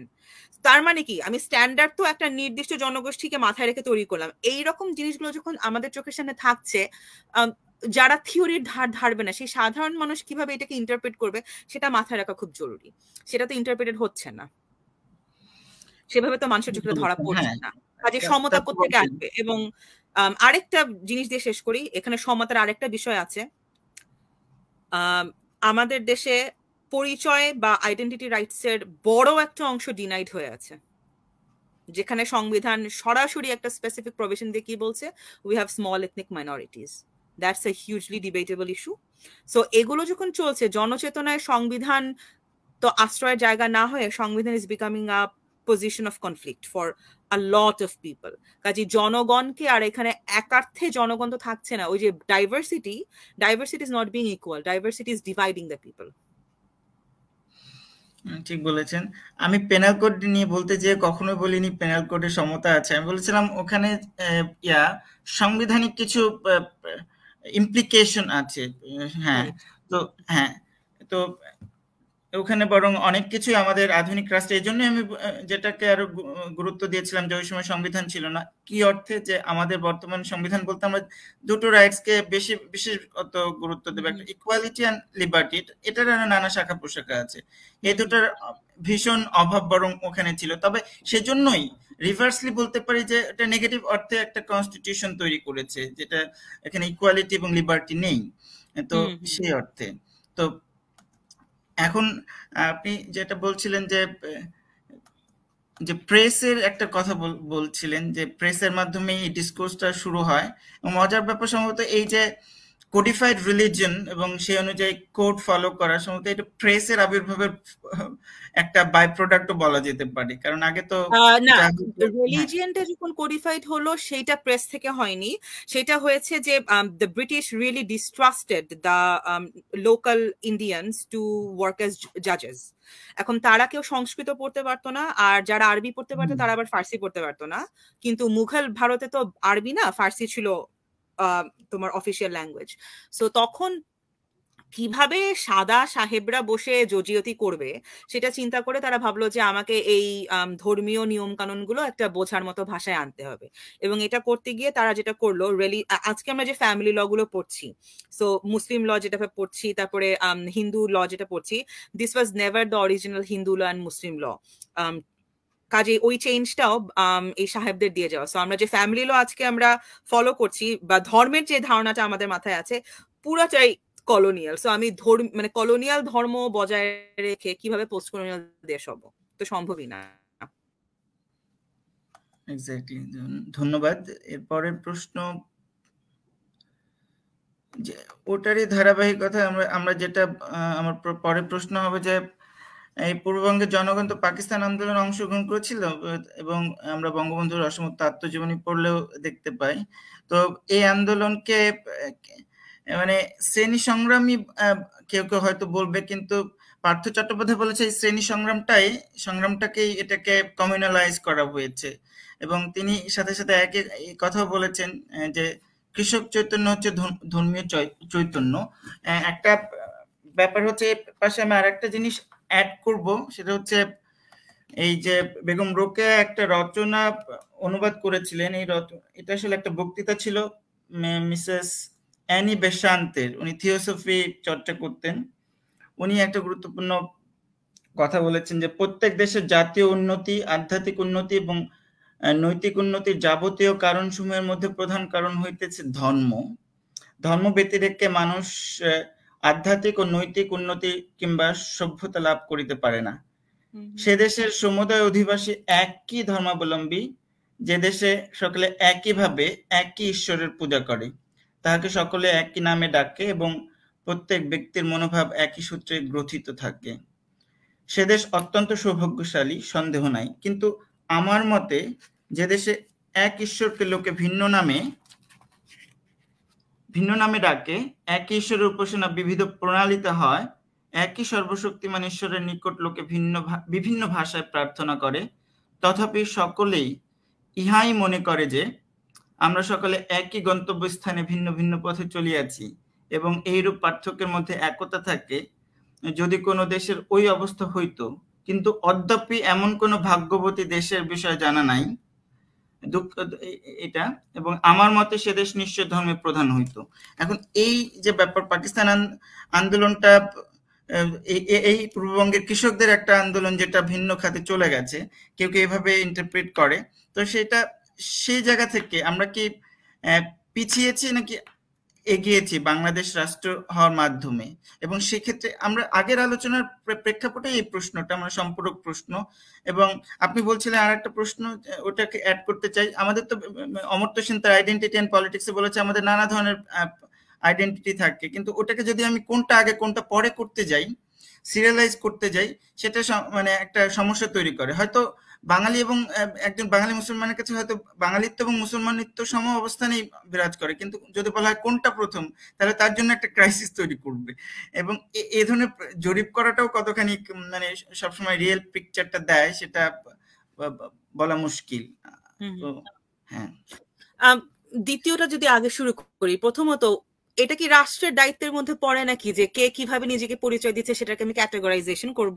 কারণ আমি যদি মানবাধিকার আইনের দিক থেকেও যাই, identity rights is absolutely belonging to the way the individual wants to B identified.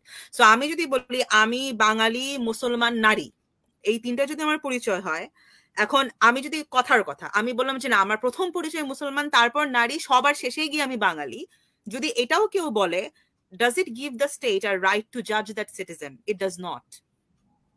আবার কোনো মানুষ যদি বলে যে না আমি বাংলাদেশের নাগরিক, কিন্তু আমার এই নাগরিকত্বটা নিয়ে আমি মাতামাতি করতে চাই না, আমার পরিচয় আমি কেবলমাত্র একজন মানুষ, Does that give a right to the state to treat that citizen any differently as long as that citizen is not violating any laws? কারণ আইডেন্টিটি নিয়ে তো আমাদের কোনো ল নাই, এখন তৈরি করা যেতে পারে, and that will ultimately become unconstitutional, that will ultimately become a violation of human rights because you can't impose an identity.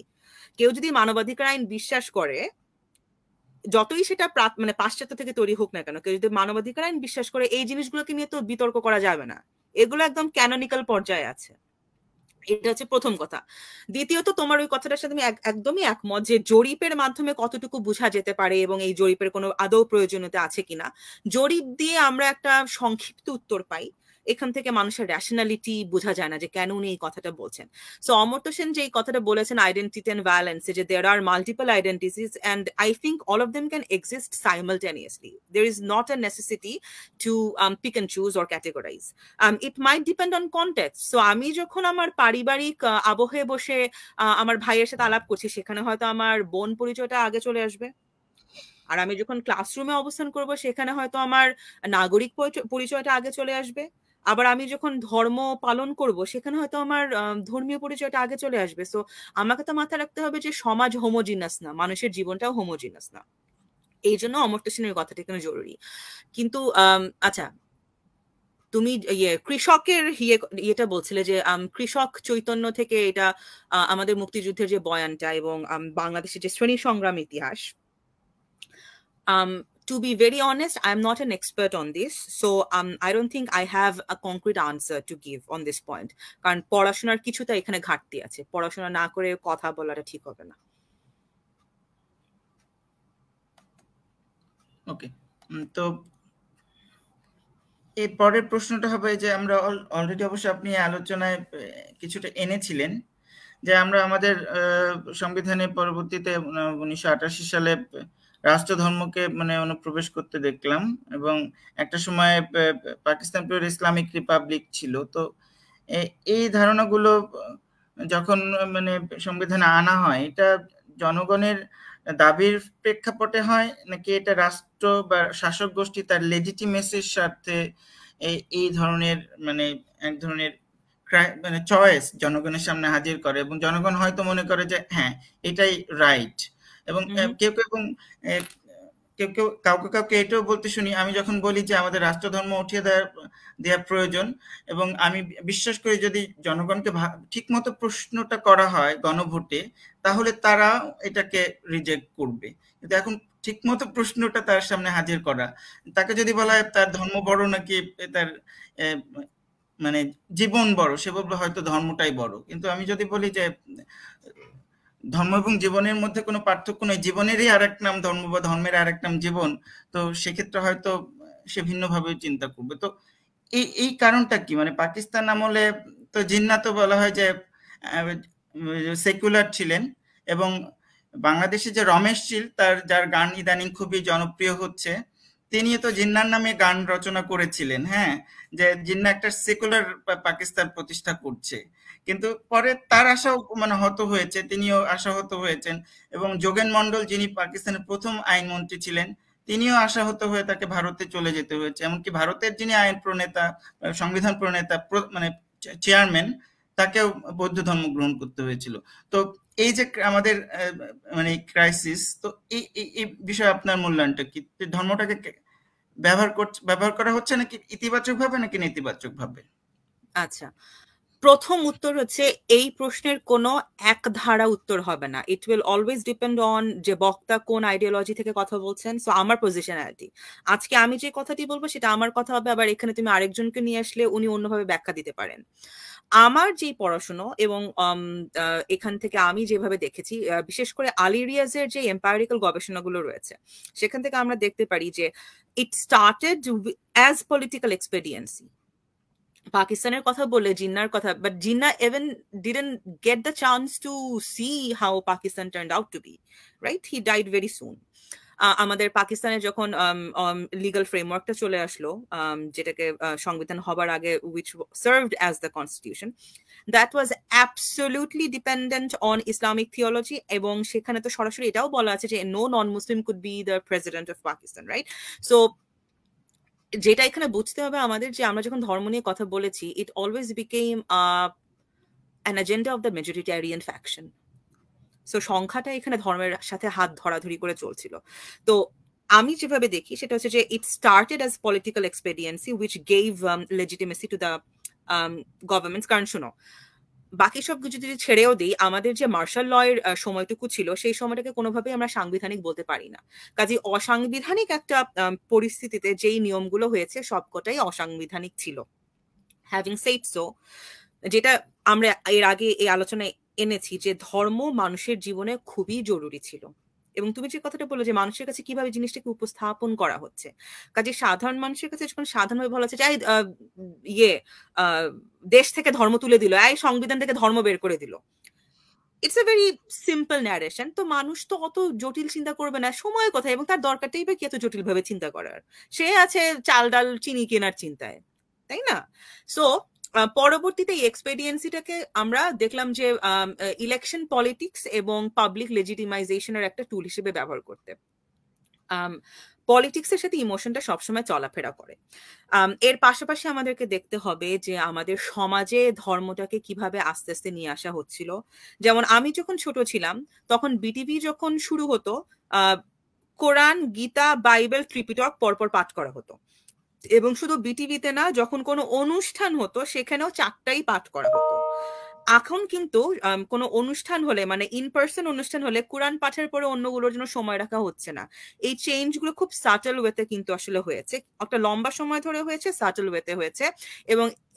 এবং প্রতিটা ক্ষেত্রে যেহেতু মেজরিটেরিয়ান ফ্যাকশন ছিল, সেই মেজরিটেরিয়ানের হাত ধরে এই জিনিসগুলো স্থিতিশীল হয়েছে। এবং এখন এমন একটা পর্যায়ে এসেছে যে যখন তুমি হাত দিতে যাবে, it will appear as you are attacking the religion, and this will never be acceptable to the public. So জনচেতনায় যখন আমি রাষ্ট্রের কথা বলছি, সংবিধানের কথা বলছি, সংবিধানকে এখানে এক অর্থে ব্যবহার করা হয়েছে, এবং সেই ব্যবহারটা এমনভাবে করা হয়েছে যে এখন তুমি চাইলেও এটাকে হঠাৎ করে চেঞ্জ করতে পারবে না। The change should also happen very steadily and very slowly.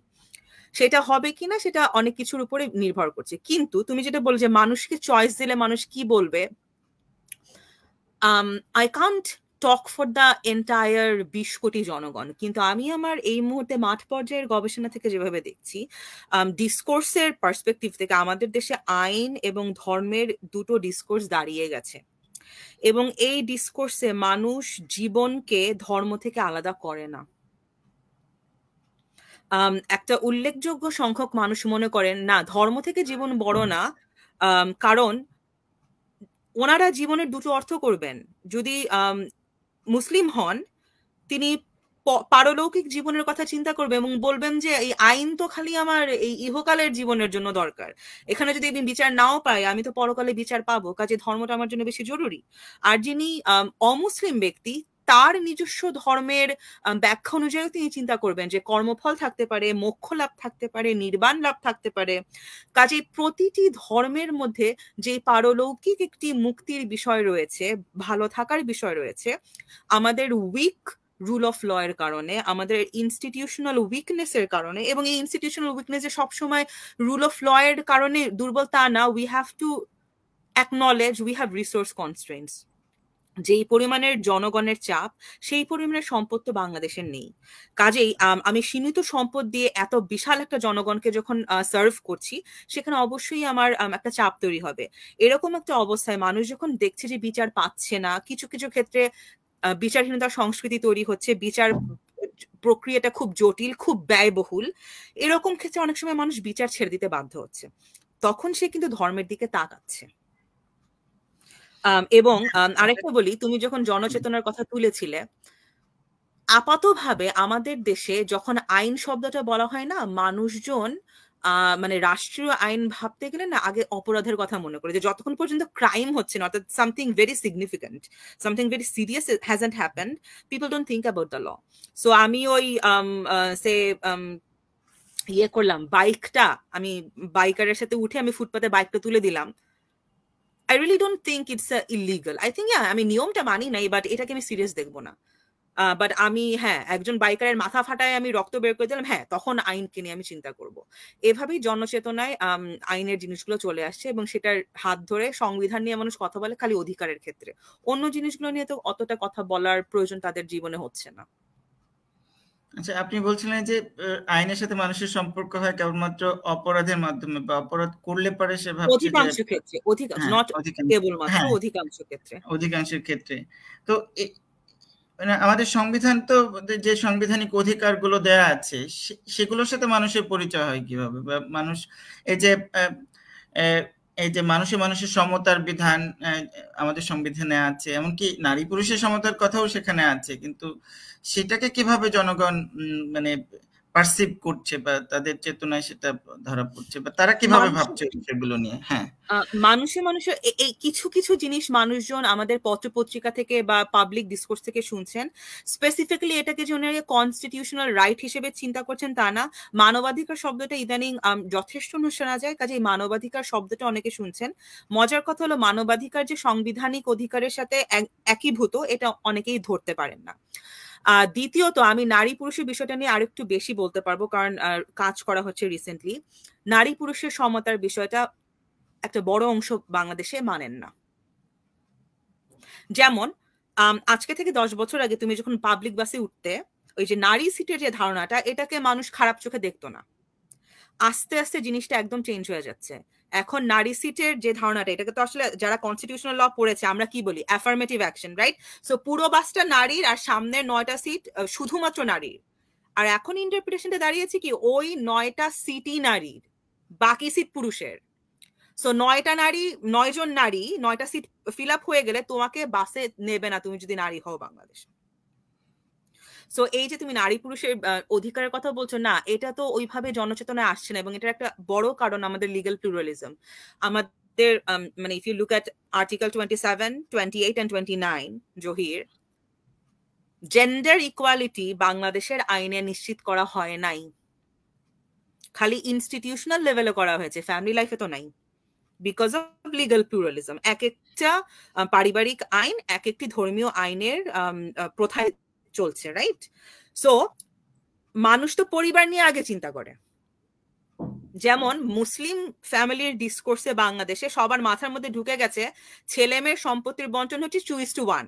এটা তো ঠিক না। এটা তো শুধুমাত্র যখন একজন ভাই একজন বোন থাকে তখন 2:1 হয়। But there are so many families, right, যেখানে হয়তো একটা ভাই দুটো বোন আছে, 3টা ভাই একটা বোন আছে, ওখানে তো 2:1 না, রাইট? কিন্তু মানুষের মাথার মধ্যে ঢুকে গেছে 2:1। এই ডিসকোর্স গুলো কিভাবে তৈরি হচ্ছে? কারণ ওই যে জিনিসগুলো সমাজে বেশি ঘুরতে আমরা দেখি। সো নারী পুরুষ যে সমান না, এটা তো আমরা ফ্যামিলি লাইফ থেকে শুরু করছি। তুমি আগে পরিবারে দেখবে, ধর্মে দেখবে, তারপর না তুমি ওই বড় বড় অফিসে গিয়ে দেখবে যে পাবলিক লাইফে কি হচ্ছে। কারণ ওই আইন সম্পর্কে ধারণা তো ফর্মাল ওয়েতে হচ্ছে, ধর্ম কিন্তু ইনফর্মালি তুমি জেনে যাচ্ছ। মানুষ সম্পর্কে জানার চেষ্টা করে যখন সে নিজে এটার মধ্যে জড়িয়ে পড়ে। ধর্ম সম্পর্কে তোমাকে জানার জন্য চেষ্টা করতে হবে না। বাংলাদেশে বিভিন্নভাবে ধর্ম তোমার কাছে পৌঁছে যাচ্ছে। সেটা পারিবারিক আলোচনায় হতে পারে, সেটা তুমি মুসলিম হলে জুম্মার খুতবায় হতে পারে, যখন তোমাকে হুজুর পড়াতে আসছেন সেটা হতে পারে, অন্যান্য ধর্মের ক্ষেত্রে তারা যখন তাদের ধর্মীয় অনুষ্ঠানগুলোতে যাচ্ছেন কংগ্রেগেশনাল প্রেয়ারে, সেখানে হচ্ছে। কিন্তু আইন তো তোমার কাছে এভাবে নিয়ে আসা হচ্ছে না যতক্ষণ পর্যন্ত তুমি ঠেকায় না পড়ছো। কাজেই ধর্মের চেতনাটা মানুষের মধ্যে অনেক বেশি গ্রথিত as oppose to constitution and state law. ধন্যবাদ।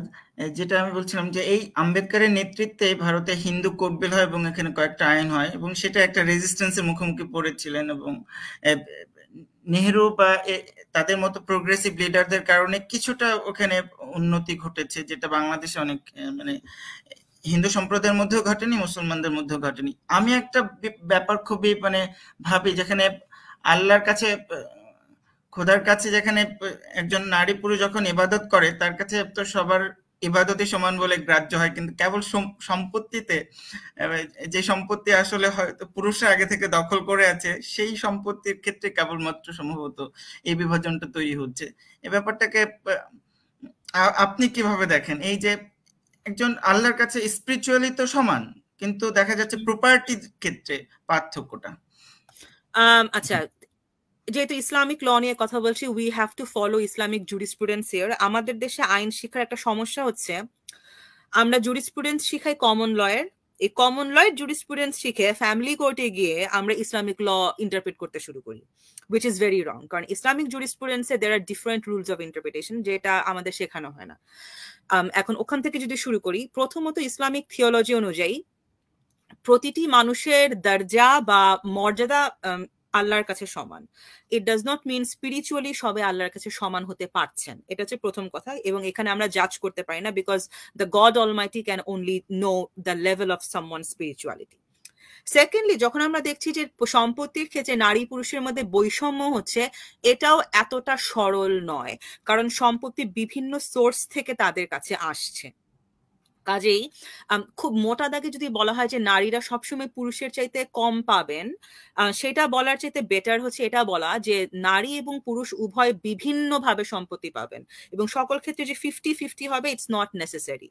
বাংলাদেশের সমস্যা হচ্ছে, যেহেতু এটা একটা পেট্রিয়ার্কাল সোসাইটি, ধর্মের ইন্টারপ্রিটেশনটা পেট্রিয়ার্কাল ওয়েতে হয়ে যাচ্ছে, যেটার কারণে নারী আদতে কম পাচ্ছেন। কিন্তু যদি প্রপার ইন্টারপ্রিটেশনের মাধ্যমে কনটেক্সচুয়াল বিষয়গুলো মাথায় রেখে ইন্টারপ্রিট করা হয়, we don't know what would be the real scenario. আর এটা তো একটা ব্যাপার যে আইনগতভাবে একটা আছে, আর পাশাপাশি প্র্যাকটিসটা আরো বোধহয় যে একবার আমি গ্রামে গেলাম, ওই গ্রামের একজন ব্যক্তি বলছে এটা তো তোমারই বাড়ি, হ্যাঁ, তো আমার বোনের নামে সে নালিশ করছে আমার কাছে, এটা তো তোমার বাড়ি, তোমার বোন এসে এখানে মাতুব্বাড়ি করছে কেন? তো আমি বললাম, আমার বাবা আমার লেখাপড়ার জন্য যা করেছে এবং লেখাপড়া শিখে আমি যা করতে পারবো তার জন্য আলহামদুলিল্লাহ, হ্যাঁ, আমার এই সম্পত্তি নিয়ে আমার বোনের সাথে আমার করার দরকার নেই, মানে যাকে গ্রামের ভাষা বলবো কাড়াকাড়ি করার আমার কোনো প্রয়োজন নেই। হ্যাঁ, তো এই যে কিছুই রাখছে না একেবারে, এবং সেটা দেখছি যে এমনকি আমার মা খালারাও তো দেখা যাচ্ছে তার ভাইদেরকে দিয়ে দিচ্ছে। হ্যাঁ, তো সেটাও একটা প্র্যাকটিস হয়ে দাঁড়িয়েছে। এখানে আমাদের পাওয়ারের জিনিসগুলো না বোঝা খুব জরুরি, যে আমরা যখন আইন পড়ছি, যেমন পেনাল কোড যদি আমরা পড়ি, সেখানে পাওয়ার কিভাবে কাজ করছে, ক্ষমতা বলতে আমরা কি বুঝি, কেন একজন নারী তার ভাইয়ের জন্য সম্পত্তি ছেড়ে দিচ্ছেন, তিনি নিজের ক্ষমতাটাকে কিভাবে দেখছেন, নিজের অবস্থানকে কিভাবে দেখছেন, এবং তার ভাইকে তিনি কিভাবে দেখছেন। এবং নারীরা সম্পত্তির দাবি করলে তাদেরকে খারাপ ভাবে দেখার একটা প্রবণতা আমাদের আছে, যে অনেক লোভী ও সম্পত্তি চায়। এই ধারণাগুলো সবই কিন্তু ক্ষমতা থেকে তৈরি হচ্ছে, এবং অর্থনৈতিক ক্ষমতা অনেক বড় একটা ক্ষমতা, এই জিনিসটাকে তো কেউ স্বীকার করতে চায় না। এগুলো ব্যতীত আইন কিন্তু প্রয়োগ করা সম্ভব না। এক্স্যাক্টলি। তো এই তো মোটামুটি আমরা আরো দু একটা প্রশ্ন আছে, আমরা মোটামুটি কাছে চলে আসছি। দর্শক, আপনাদেরকে অনুরোধ করব, আপনাদের কোনো প্রশ্ন থাকলে সেটা কমেন্টে জানান। দুটো প্রশ্ন এখন পর্যন্ত পাওয়া গেছে। তো দর্শকদের প্রশ্নে যাবার আগে আমার সর্বশেষ কয়েকটা প্রশ্ন করছি। এটা হচ্ছে, আপনি আপনার যে continuing the colonial legacy and in the legislative drafting in Bangladesh, এই প্রবন্ধে লিখেছেন, colonial drafting patterns impede the development of legal consciousness in public life.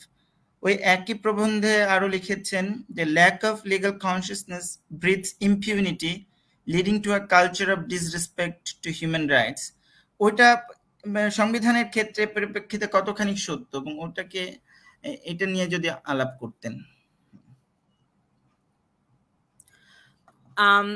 মানে ল্যাক অফ লিগাল কনসিয়াসনেস বলতে এখানে যেটা আমরা বুঝেছি, যে শুরুতে তুমি যে কথাটা বলেছিলে যে আইন থেকে মানুষ বিচ্ছিন্নতা বোধ করছেন কিনা, সো যেটা আমি দেখেছিলাম, এটা কিন্তু 2017 সালে লেখা। সো এই 5 বছরে আমার কিছুটা দৃষ্টিভঙ্গিগত পরিবর্তন এসেছে, এটা মাথায় রাখতে হবে। সো প্রথমত ওই লেখাটি যখন লিখেছিলাম তখন আমার কাছে যেটা ধরা পড়েছিল, আমরা যখন আইন প্রণয়ন করছি, আমাদের আইন প্রণয়নের কিছু স্পেসিফিক ধারা আছে। একটা হচ্ছে অন্যান্য দেশ থেকে কপি পেস্ট করে ফরম্যাটিং করা, আরেকটা হচ্ছে যে আমাদের কলোনিয়াল যে কাঠামোটা তৈরি করে দেওয়া হয়েছে, যে there will be a long title, short title, clauses, ওই ধারা থেকে বের না হওয়া। এবং এটা করতে গিয়ে আমরা একটা স্পেসিফিক স্টাইল অফ ল্যাঙ্গুয়েজ ব্যবহার করি। বাংলা হলে সেটা অত্যন্ত জটিল একটি সাধু ভাষা, আর ইংরেজি হলে it's a very complicated English sentence structure. এসবের কারণে যেটা হচ্ছে, আইনটা কখনো সাধারণ মানুষ নিজের মতো করে পড়ছেন না, এর ফলে সম্পূর্ণভাবে ইন্টারপ্রিটেশনের দায়িত্ব তো অলওয়েজ জুডিশিয়ারির, কিন্তু সাধারণ মানুষ এখানে কোনো ওনারশিপ এবং কানেকশন তৈরি করতে পারছেন না। এর ফলে যেটা হচ্ছে যে দ্য স্টেট মেকানিজম থিংস যে whatever they can do is going to be right and accepted. এখান থেকে আমি বলছিলাম যে দের ইজ আ মানে culture of denial of human rights, যে হিউম্যান রাইটস দাবি করতে হলে মানুষকে আগে এটার সাথে কানেক্টেড হতে হবে এবং স্টেটকে তখন অবলাইজড করতে হবে, কারণ স্টেটের দায়িত্ব। Human rights is the only place where the state is absolute duty bearer, এখানে অন্য কারো কোনো দায়িত্ব নাই। কিন্তু যখন ডিউটি বেয়ারার অবহেলা করা শুরু করবে তাকে তো আমি বাধ্য করব, সেই বাধ্যটা তো আমি করতে পারছি না। কারণ হিউম্যান রাইটসেরও আমাদের ধারণা হয়ে গেছে যে খালি কথা বলার অধিকারই মানবাধিকার, কিছু নির্দিষ্ট অধিকারের বাইরে আমরা মানবাধিকারকে আবার খুঁজে পাই না বাংলাদেশে, তাই না? সো এর কারণ হচ্ছে ল গুলো এমন ভাবে তৈরি যে মানুষ এই লটাকে নিজের অংশ করতেই পারছে না। ধন্যবাদ।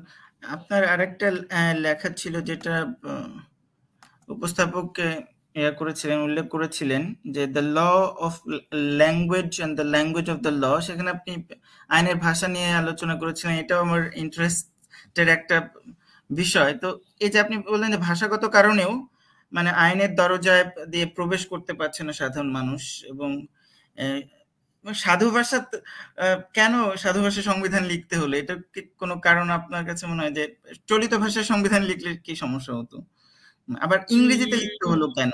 হ্যাঁ, না, ইংরেজিতে হয়তো এই জন্য লিখতে হয়েছে যে ওই মুহূর্তে it was very important to show that Bangladesh is functioning as a meaningful country, because we had a lot of geopolitical issues. বাংলাদেশকে ব্যর্থ রাষ্ট্র ঘোষণা করতে পারলে অনেক তাবর তাবর রাষ্ট্রের খুব আনন্দ হতো, সেই আনন্দটা যেন করতে না পারে, এবং বাংলাদেশে যে একটা চমৎকার সংবিধান রচনা করবার মতো মানুষ আছে এটা দেখানো খুব জরুরি ছিল, এটা আমি মনে করি। But having said that, I am not a constitutional law expert, কাজে এই প্রশ্নটা অবশ্যই এমন কারো কাছে করা উচিত যিনি এই কনস্টিটিউশনাল হিস্ট্রিটা খুব ভালো করে পড়েছেন। সাধু ভাষায় কেন লেখা হলো এই প্রশ্নের উত্তর বোধহয় আমি দিতে পারবো না, কিন্তু কনস্টিটিউশনের বাইরে গিয়ে আমি সাধারণ লেজিসলেশনের ব্যাপারে বলতে পারি যে মানে আমাদের দেশে ভাষা শিক্ষাটা তো অত ভালো করে করা হয় না, মনে করা হয় যে সুন্দর করে লিখতে গেলে খুব জটিল ভাষায় লিখতে হবে, সহজ ভাষায় লেখাটা যে একটা আলাদা ধরনের দক্ষতা এটা অনেকে মাথায় রাখতে চান না। এইটাতে বিশেষ করে যদি আমরা মসিউ শিশির ভট্টাচার্যের লেখাগুলো পড়ি, উনি কিন্তু আইনের মধ্যে ভাষার ব্যবহার নিয়ে বেশ কিছু লেখালেখি করেছেন। তো মসিউ শিশির যে কথাটা বারবার বলেছেন যে মানে একটা লেখা পড়ে যদি কেউ না বুঝে তো সেই লেখার অর্থটা তো দাঁড়ায় না। আর একটা যেটা আমি কলোনিয়ালিজমের কথা বলছিলাম, যে আমাদের ওই লেখাতেই আছে যে আমাদের লোয়ার কোর্টে এমন কিছু ভাষা প্রচলিত যেটা প্র্যাকটিস না করলে কেউ কোনোদিন জানতে পারবে না। তুমি মানে কোনো একটা ল ডিপার্টমেন্টে ফার্স্ট ক্লাস ফার্স্ট হতে পারো, but unless you go to the court and you practice and you appear before the court, তুমি ওই ভাষা সম্পর্কে কিচ্ছু জানবা না। তো এই জিনিসগুলো কিন্তু আসলে আমাদের জনগণের সাথে একটা পার্থক্য তৈরি করে দিচ্ছে। এবং শুধু জনগণ না, এখানে আরো সবচেয়ে বড় সমস্যা হচ্ছে এখানে একাডেমিয়া আর প্র্যাকটিসের মধ্যে একটা পার্থক্য তৈরি হয়ে যাচ্ছে এবং একটা পাওয়ার স্ট্রাগল, যেটা আমরা দেখি যে the moment students graduate and join the practice, there is a discourse that law department তাদেরকে কিছুই শিখাতে পারে না, শিক্ষকরা তাদেরকে কিছুই শিখাতে পারে না, সবই তাদেরকে নতুন করে শিখতে হয়, which is true to a great extent. কারণ বাংলাদেশে একাডেমিয়াকে তো একটা আবদ্ধ জায়গার মধ্যে রেখে দিয়েছে। আমি কোনোদিন কোর্টে গিয়ে প্র্যাকটিস করতে পারবো না। সো আমি যখন লিগ্যাল কনসিয়াসনেস কথা বলবো, আমাকে বাইরে থেকে ভেতরে ঢুকে আলাপ করে জমাতে হবে। অ্যাজ অপোজ টু দ্যাট, আমি যদি একজন প্র্যাকটিসিং একাডেমিক হতাম তাহলে আমি একটা গোষ্ঠীর অংশ হয়েই কিন্তু এই জিনিসগুলো লিখতে পারতাম। বাট যেহেতু আমি অংশ না, আমার পজিশনালিটি সবসময় আউটসাইডার থাকবে। So whatever I claim about the judiciary, I will be an outsider. ধন্যবাদ। তো আমার পক্ষ থেকে প্রশ্নগুলো মোটামুটি সম্পূর্ণ হয়েছে। তো আমি এটা হ্যান্ড ওভার করার আগে আমি একটা লাইন পড়ে শোনাবো। একটা লেখা, Franz Kafka, before the law. এটা আমার কাছে রেলেভেন্ট মনে হয়, এবং আমি যদি কখনো বানাতাম ডকুমেন্টারি তো এটাকে ব্যবহার করতাম। উনি লিখছেন যে দ্য ল হি থিংস, যিনি আইনের দরজায় প্রবেশ করতে চাচ্ছেন, অ্যাক্সেস টু জাস্টিস পেতে চাচ্ছেন, should surely be accessible at all times and to everyone, But as he now takes a closer look at the doorkeeper in his fur coat, with his big sharp nose and long, thin black turtle beard, he decides that it is better to wait until he gets permission to enter.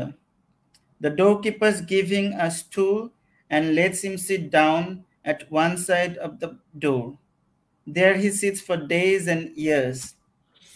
তো আমাদের যে legal সিস্টেমে যে দীর্ঘ সূত্রিতা এবং সেই জায়গা থেকে আমাদের যে কনস্টিটিউশনাল রাইটসেরও যে ভায়োলেশন হচ্ছে এবং আমাদের প্রার্থীদের যে মানে দীর্ঘ প্রতীক্ষার পর বিচারালয়ের দরজা থেকে ফিরে আসতে হচ্ছে, মানে এই ব্যাপারটার সাথে আমাদের সচেতনতা আইন এবং সেটা সেই মানে আইনি সচেতনতা এবং সেই সচেতনতার উপর ভর করে আমাদের ব্যবস্থার যে পরিবর্তনের প্রয়োজনীয়তা, এই বিষয়ে যদি বলতেন যে মানুষের মধ্যে এই পারসেপশনটা কিরকম আছে বা আপনি ব্যাপারটাকে কিভাবে দেখেন?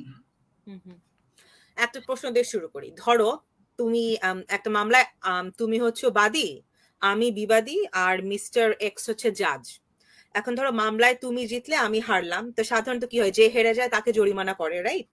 এখন মিস্টার এক্স তোমাকেও জরিমানা করলো, আমাকেও জরিমানা করলো, অর্থাৎ তুমি সফল বাদী, তুমি প্রমাণ করতে পেরেছো, তারপরে তোমাকে জরিমানা করলো এবং আমাকেও জরিমানা করলোই।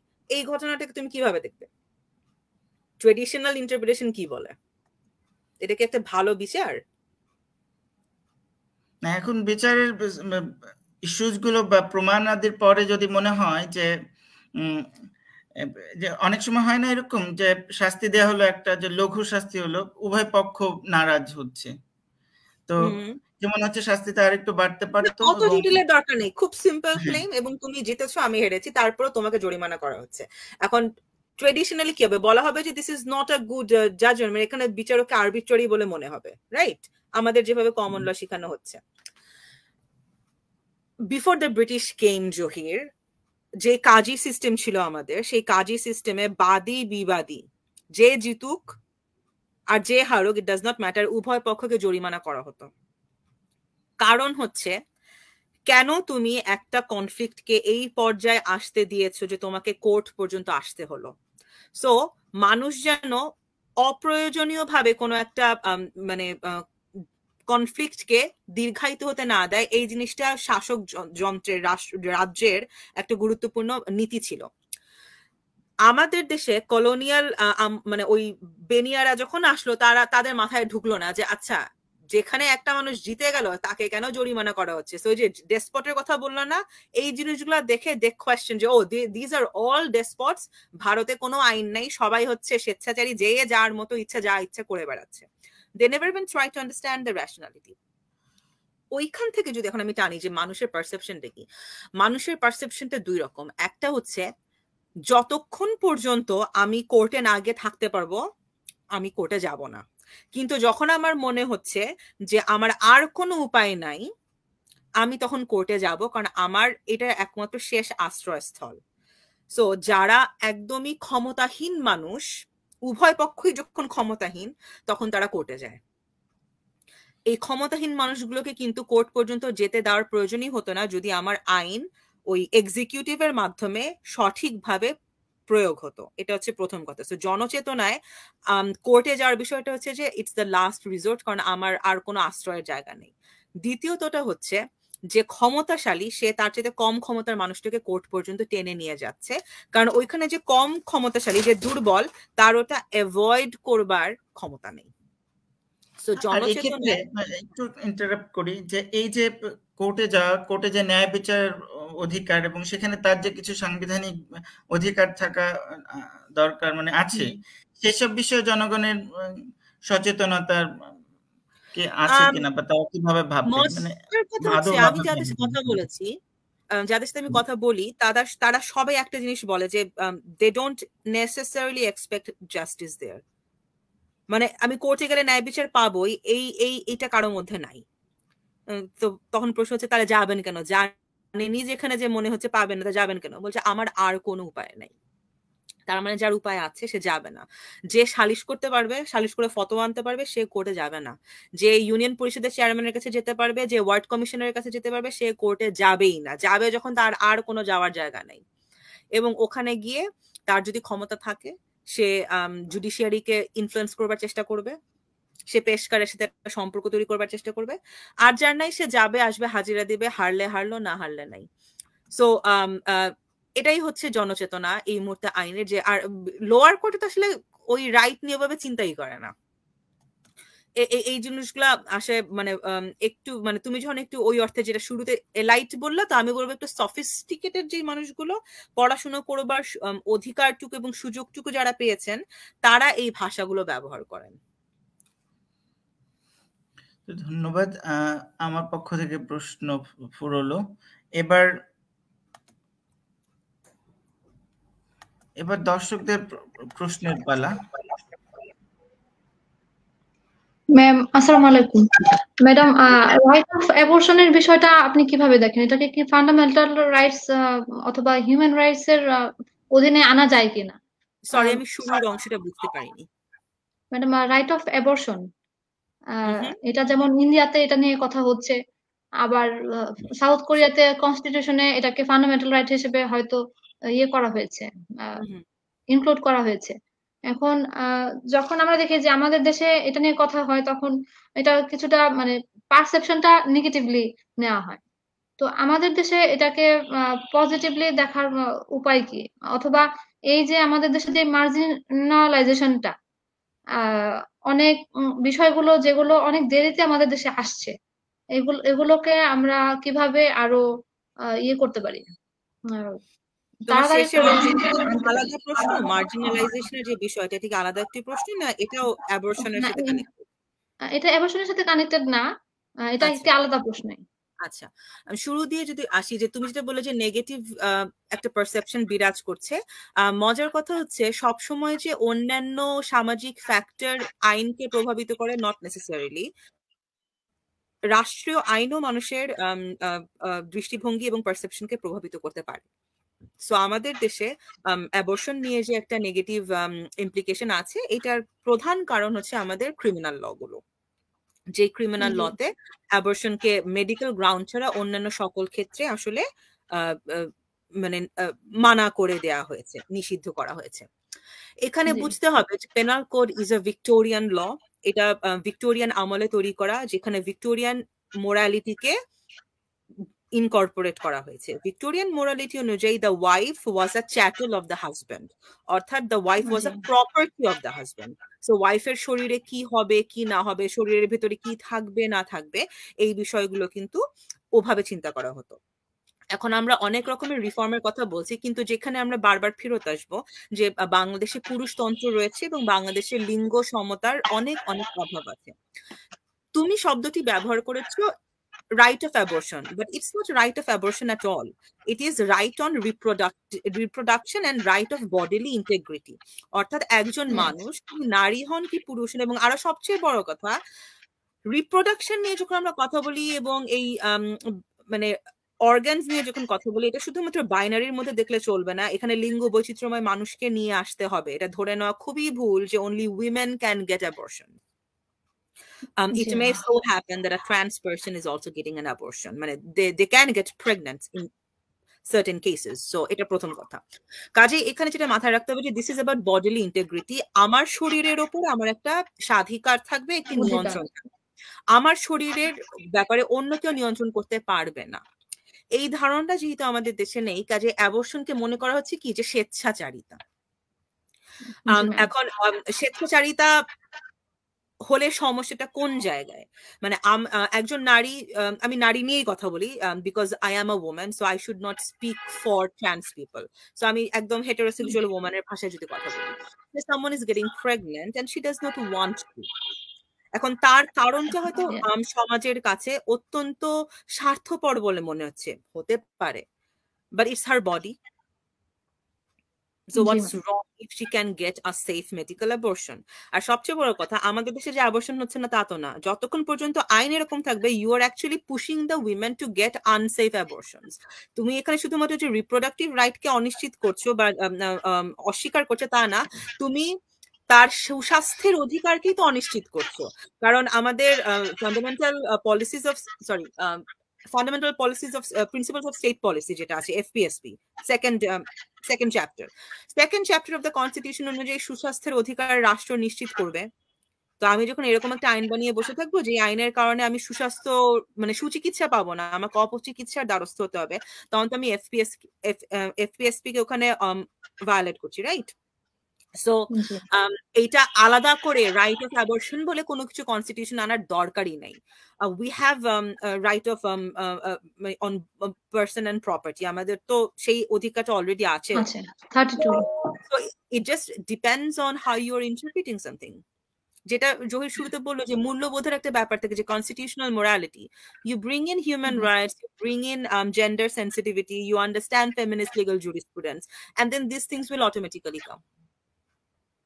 জি ম্যাডাম। আর ম্যাডাম আমি যেটা বলতে চাচ্ছিলাম যে আমাদের দেশের অথবা সাউথ এশিয়ান যে কান্ট্রিগুলো, সেই কান্ট্রিগুলো ইউরোপিয়ান কান্ট্রি থেকে অনেক দিক দিয়ে পিছিয়ে আছে। এই যে মানে মার্জিনালাইজেশনের বিষয়গুলো বিভিন্ন রিসার্চের দিক দিয়ে, তখন দেখা যাচ্ছে যে রিসার্চের দিক দিয়ে থেকে শুরু করে সবকিছুতেই আমরা একটু পিছিয়ে আছি। তো এই বিষয়গুলোকে আমরা কিভাবে আরো ইয়ে করতে পারি, এলিভেট করতে পারি? প্রশ্নটা ছড়িয়ে আছে, একটু বুঝে করলে ভালো হয়। প্রথমত এখানে শব্দ চয়নটা আমার কাছে প্রবলেমেটিক। আমরা পিছিয়ে নেই, আমরা বঞ্চিত হয়েছি। 200 বছর ধরে আমাদের রিসোর্সেস, আমাদের ধন সম্পদ সব নিয়ে যাওয়া হয়েছে, কাজে আমরা পিছিয়ে নেই। আমার কাছ থেকে কেড়ে নেওয়া হয়েছে দেখে আমার যেটুকু আগানোর কথা ছিল আমি সেটুকু আগাতে পারিনি, কাজে আমি মনে করি না দক্ষিণ এশিয়াকে আমরা পিছিয়ে পড়া রাষ্ট্র বলতে পারি, প্রথম কথা। দ্বিতীয়ত, মার্জিনালাইজেশন যে ইউরোপে নেই এটাও খুব ভুল। ইউরোপের চাকচিক্যটা দেখলেই হবে না, ইউরোপে একাধিক প্রান্তিক জনগোষ্ঠী রয়েছে যাদের অধিকার সবসময় নিগৃহীত হয়ে আসছে। যেমন একটা খুব সহজ এক্সাম্পল হচ্ছে যারা রোমা পিপল, যাদেরকে প্রচলিত ভাষায় জিপসি বলা হয়। সো জিপসিদের অধিকার নিয়ে ওরা খুব সোচ্চার, জিপসিদের অনেক অধিকারই অনেক জায়গায় দিচ্ছে না। ইভেন তুমি রিপ্রোডাক্টিভ রাইট নিয়ে কথা বলছিলে, আয়ারল্যান্ডে তো এখনো abortion illegal. There are lot of European countries যেখানে অ্যাবর্শন ইলিগাল। সো ওখানে সেই অর্থে দেখতে গেলে ওখানে pregnant women or women who want bodily integrity, they are also marginalized communities, right? So marginalized community দক্ষিণ এশিয়াতে রয়েছে, এটাও একটা ভুল ধারণা। ডিসকোর্স গুলো বিভিন্নভাবে তৈরি হয়। আচ্ছা, এখন কোন কোন মার্জিনালাইজেশনের কথা তুমি বলছিলে ওটা যদি একটু বিস্তারে বলো। যেমন তুমি রিসার্চের কথা বলছিলে, আমি ঠিক ধরতে পারিনি ওটা যে তুমি কি বুঝাচ্ছিলে। যেমন ম্যাডাম এই যে কম্পারেটিভ কনস্টিটিউশনাল ল যেটা আমি আসলে পড়াশোনা করেছি, সেদিক থেকে যদি দেখি যে যতগুলো রিসার্চ পেপার বের হয়েছে সবগুলোই বেশিরভাগই জার্নালগুলো ইউরোপিয়ান অথবা পশ্চিমা কেন্দ্রিক। বর্তমানে কিছু জার্নাল পাবলিশ হচ্ছে যেখানে হচ্ছে এশিয়ান পিপলরা চান্স পাচ্ছে, কিন্তু যেই আইডিওলজি গুলা আসছে সবগুলো ইউরোপ সেন্ট্রিক আইডিওলজি, যেগুলো আমাদের ক্লাসিফিকেশন থেকে অনেক কিছুই অমিল রয়েছে। তো ওভাবে যদি আমরা চিন্তা করি তাহলে তো কম্পারেটিভ কনস্টিটিউশনাল লটা অনেকটা মানে নতুন করে চিন্তা করার অনেক জায়গা আছে, ওইটা আমি বলতে চাচ্ছিলাম। Thank you for raising this. It's a very good question and a very important issue. তুমি যেই জিনিসটির কথা বলছো, মানে যেই ঘটনা প্রবাহের কথা বলছো, পোস্ট কলোনিয়াল থিওরিতে এটার একটা নাম রয়েছে। এটাকে আমরা বলি এপিস্টেমিক ভায়োলেন্স অথবা জ্ঞানগত সহিংসতা। জ্ঞানগত সহিংসতা মানে যখন পাশ্চাত্যের দেশগুলো আমাদের এইদিকে আসলো, তারা যে শুধুমাত্র আমাদের আইনকে পরিবর্তন করেছে, ধর্মকে পরিবর্তন করেছে, সমাজকে পরিবর্তন করেছে তা নয়, বরং আমাদের যে নির্দিষ্ট জ্ঞান প্রবাহ ছিল এটাকে তারা অপজ্ঞান বা ফালতু জিনিস বলে বাতিল করে দিয়েছিল। যেই জন্য আমরা আমাদের শিক্ষা কাঠামো পরিবর্তন হয়ে গেছে, আমাদের সায়েন্সের ধারণা পরিবর্তন হয়ে গেছে। আমাদের যেমন তুমি শরতের উপন্যাস যদি পড়ে দেখবা যে there is a tension between allopathy আর আয়ুর্বেদিক, রাইট? যে কবিরাজের কাছে যায় হচ্ছে অশিক্ষিত মানুষ, আর এমবিবিএস ডাক্তারের কাছে যায় শিক্ষিত মানুষ। এগুলো শুরু হয়েছিল কিভাবে, যে দেশীয় চিকিৎসা ব্যবস্থাকে ব্রিটিশরা এসে বললো যে এটা তো চিকিৎসা, আজে বাজে জিনিস। তো এই এপিস্টেমিক ভায়োলেন্সটা কিন্তু উচ্চশিক্ষা পর্যায়ে রয়েছে। যেটা তুমি বললে যে কম্পারেটিভ কনস্টিটিউশন নিয়ে কথা বলতে গেলে ওই নির্দিষ্ট কিছু দেশ নিয়ে কথা হয়, আবার সাউথ এশিয়ার মধ্যে কথা বলতে গেলে তুমি ভারতকে বাদ দিয়ে কম্পারেটিভ কনস্টিটিউশন চিন্তা করতে পারো না, রাইট? মানে whatever you have to bring in India, শুধুমাত্র বাংলাদেশের কথা কেউ শুনবে না, আরো আছে। Do we talk about Nepal when we are discussing comparative constitution? We don't. অথচ নেপালের কনস্টিটিউশনে ইকোনমিক এন্ড কালচারাল রাইটস কে ফান্ডামেন্টাল রাইটস হিসেবে ধরা হয়েছে। সো আমরা এফপিএসপি নিয়ে চিৎকার করছি, ওইদিকে আমাদের মতো আরেকটা দেশ নেপালে এটাকে সরাসরি তোমার ইয়ে করে ফেলা হলো, ইনক্লুড করা হলো। সো ওদের কি রিসোর্স আমাদের চেয়ে অনেক বেশি? আমরা তো খালি এটাই শুনে আসি যে ও বাংলাদেশের রিসোর্সের অভাব আছে, কাজে ইকোনমিক আর সোশ্যাল কালচারাল রাইটস কে তো ফান্ডামেন্টাল রাইট করা যাবে না। তো how is Nepal doing it? ওটা কি কনস্টিটিউশনাল ল এর আলোচনায় আসছে ক্লাসরুমে? আসছে না। শ্রীলঙ্কা আসছে না। আফগানিস্তান আসছে, কেন আসছে না? কেন? কারণ আমরা সবাই এপিস্টেমিক ভায়োলেন্সের মধ্যে ঢুকে গেছি। একটা সুন্দর রিসার্চ পেতে হলে, একটা প্রজেক্টের ফান্ডিং পেতে হলে আমাকে নির্দিষ্ট কিছু ঘরানা ধরে এগুতে হবে। এটা যতদিন থাকবে ততদিন পর্যন্ত এপিস্টেমিক ভায়োলেন্সটা চলতে থাকবে। সো তুমি যেটা বললে যে রিসেন্টলি চেঞ্জ হচ্ছে, এর কারণ হলো গ্লোবাল সাউথের যারা একাডেমিক বা রিসার্চার তারা আস্তে আস্তে এই বিষয়গুলো নিয়ে সোচ্চার হচ্ছেন। তো আমাদের সবাইকেই সোচ্চার হতে হবে, স্টুডেন্ট থেকে শুরু করে পলিসি লেভেল একাডেমিক পর্যন্ত সবাইকে, এবং তখন আস্তে আস্তে আমরা এই চেঞ্জটা আনতে পারবো। ইউ আর অ্যাবসলিউটলি রাইট যে পাশ্চাত্য দেশের কাঠামোর সাথে তো দক্ষিণ এশিয়ার কাঠামো মিলবে না। কাজে আমি কম্পারেটিভ কনস্টিটিউশন নিয়ে যখন কথা বলবো, if I only look at America, if I only look at UK, that's not going to B enough. মানে বাংলাদেশের ল ডিপার্টমেন্ট গুলোতে ওই যে ইউকে ইউএস কনস্টিটিউশনের একটা সাবজেক্ট পড়ানো হয়। Why doesn't anyone teach South African constitution? ওটা পড়াও, কারণ সাউথ আফ্রিকার সাথে আমাদের অনেক দিক দিয়ে মিল আছে। Let's see how they are doing. করা তো হচ্ছে না। তো এই জিনিসগুলো দরকার, এবং এই পুরোটাই হচ্ছে কলোনিয়ালিজমের একটা বাই প্রোডাক্ট। জি ম্যাম, এতটুকুই ছিল কোশ্চেন। Thank you madam. আচ্ছা, এখানে স্ক্রিনে আমি কি একটা জিনিস দেখছি, হ্যাঁ এখানে একটা প্রশ্ন দেখা যাচ্ছে। এই প্রশ্নটা পড়ে শোনাও নীরা। হ্যাঁ, এই প্রশ্নটা পড়ে শোনাও, এই প্রশ্নের উত্তরটা দেওয়া দরকার। If yes, do you see constitutional morality is being followed or practiced there? And does our constitutional morality accommodate the diversity of identity? Acha, there are a lot of questions in this one. So basically, প্রথম প্রশ্ন হচ্ছে জুডিশিয়ারির legal consciousness নিয়ে আমি এই মুহূর্তে কাজ করছি না। সো জুডিশিয়ারিতে যারা আছেন তাদের কোনো সেপারেট কালেকটিভ স্ট্রিম আছে কিনা লিগাল কনসিয়াসনেসের, এই প্রশ্নটা এই মুহূর্তে উত্তর দেওয়ার মতো যথেষ্ট পরিমাণ উপাত্ত আমার হাতে নেই। দ্বিতীয়ত, যখন কনস্টিটিউশনাল মোরালিটি কথাটা বলা হচ্ছে, we need to define constitutional morality here first. যেটা বলা যেতে পারে যে যদি আমরা এই প্রশ্নের স্বার্থে কনস্টিটিউশনাল মোরালিটিকে হিউম্যান রাইটস মোরালিটির সাথে তুলনা করি, then obviously we can see that a lot of human rights moralities are not really being practised. Does our constitutional morality accommodate the diversity of identity?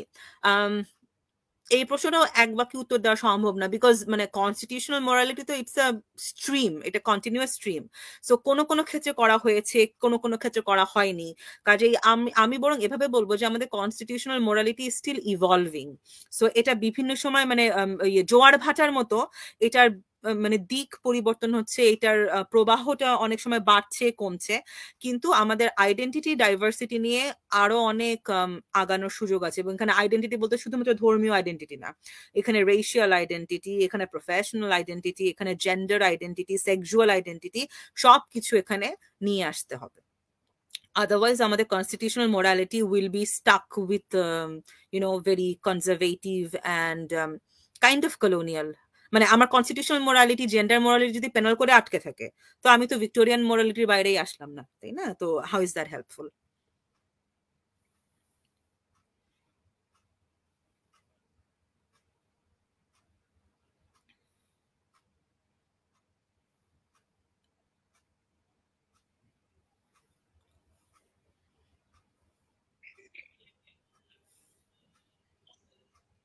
What are the methods of comparative? I have no idea. I have not studied comparative constitutional law. I have absolutely no idea.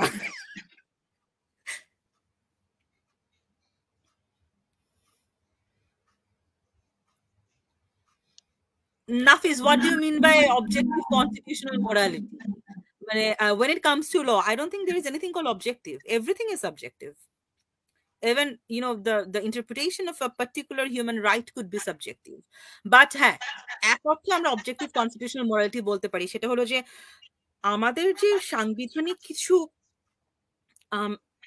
ধারণা একদম cemented হয়েছে, যেটাকে আমরা যে basic structure, আমাদের যে অষ্টম সংশোধনী বেসিক স্ট্রাকচার, অষ্টম সংশোধনী না Zahir, correct me if I am wrong, that's the basic structure, right?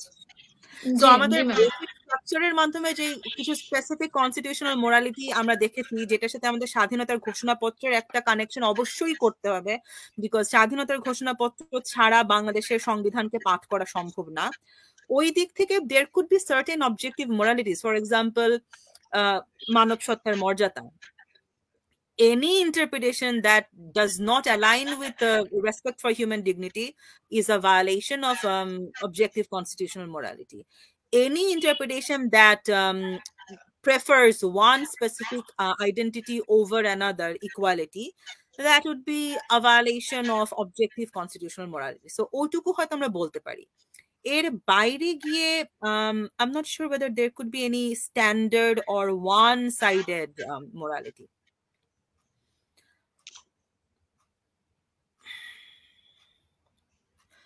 I'm not really sure যে কনস্টিটিউশনাল আইডিওলজি হবে কিনা নাফিস, বিকজ কারণ তুমি এভাবে দেখো, মানে যখন তুমি কনস্টিটিউশনটাকে ইন্টারপ্রেট করবা, তাই না, it could come from a positivistic ideological stance, it could come from a liberalist ideological stance. তো তোমার ওভারঅল লিগাল এডুকেশনের যে আইডিওলজি, পলিটিক্যাল যে আইডিওলজি, সেটা তো কনস্টিটিউশনকে প্রভাবিত করছে। So এটা শুধুমাত্র constitution, but it could be a word that you can use with a working definition. So but again, morality R ideology আবার এক জিনিস না। So আমরা যদি political theory-র দিকে যাই, ideology-র একটা অর্থ আছে, morality-র একটা অর্থ আছে, so দুটোকে আবার একীভূত করাটাও ঠিক হবে বলে আমার মনে হয় না। But it's a great question. I think এটা মাসুম ভাইয়াকে প্রশ্ন করা উচিত, এই প্রশ্নটা মাসুম ভাইয়ের জন্য, it's not for me. ঠিক আছে, আমরা অন্য কোনো সময় আমরা একটা সব আলোচকদের যদি একসাথে পেতাম, তাহলে তাদেরকে বিভিন্ন দিক থেকে প্রশ্ন করা যেত এবং তারা বিভিন্ন জায়গা থেকে প্রশ্ন উত্তর দিতেন। তো ধন্যবাদ আপনাকে, বক্তাকে ধন্যবাদ, এত মানে তার মূল্যবান সময় থেকে আমাদেরকে সময় দিয়েছেন। দর্শক যারা দেখলেন তাদেরকেও ধন্যবাদ এবং পরবর্তী পর্ব দেখবার জন্য আমন্ত্রণ জানাচ্ছি। আপু, আপনি যদি শেষ কিছু বলতে চান। শেষ শেষ ওই অর্থে তো কিছু না, মানে আমি অবশ্যই আমার কৃতজ্ঞতা প্রকাশ করতে চাই। এই বিষয়গুলো নিয়ে সবসময় সিলেবাস দ্বারা আবদ্ধ ক্লাসরুমে কথা বলবার হয়তো সুযোগ হয় না, পাশাপাশি এখানে অনেক মানুষের সাথে আলাপ করার সুযোগ ঘটে, যেটা আমরা প্রতিদিন হয়তো পাই না। সেই দিক থেকে তোমাকে আমি ধন্যবাদ দিতে চাই জহির। অত্যন্ত একাগ্রতার সাথে তুমি কাজটা করে যাচ্ছ, which is very commendable. And thank you for considering me as a speaker here. I really enjoyed having this conversation, and I really look forward to future episodes. আমি হয়তো সবগুলো সবসময় বসে বসে দেখতে পারি না, but I do keep a track of the subjects that are being covered. And Nafis, thank you so much for sitting here. It's a long time to sit and watch an episode. হ্যাঁ, ধন্যবাদ। আমরা আজকে যেটা লক্ষ্য করলাম যে গত পর্ব ছিল সপ্তম পর্ব, যেটা জনচেতনায় সপ্তম বা লাকি 7 বলে একটা কথা আছে, কিন্তু আমার ক্ষেত্রে সেটা আনলাকি ছিল। সুতরাং জনচেতনায় যা থাকে সবসময় সেটাই যে মানে ইতিবাচক হবে তা না। আবার দেখা গেল যে আজকেও আনলাকি হয়ে যেতে পারতো, আনলাকি 13-এর দরকার ছিল না। দেখা যাক আমরা 13 পর্যন্ত যেতে পারি কিনা। আজকে আমরা অষ্টম পর্ব শেষ করলাম, আগামীকালকে আরেকটা পর্ব আছে, তো সেটা দেখবার আমন্ত্রণ জানিয়ে দর্শক আপনারা ভালো থাকবেন, সুস্থ থাকবেন, খোদা হাফেজ।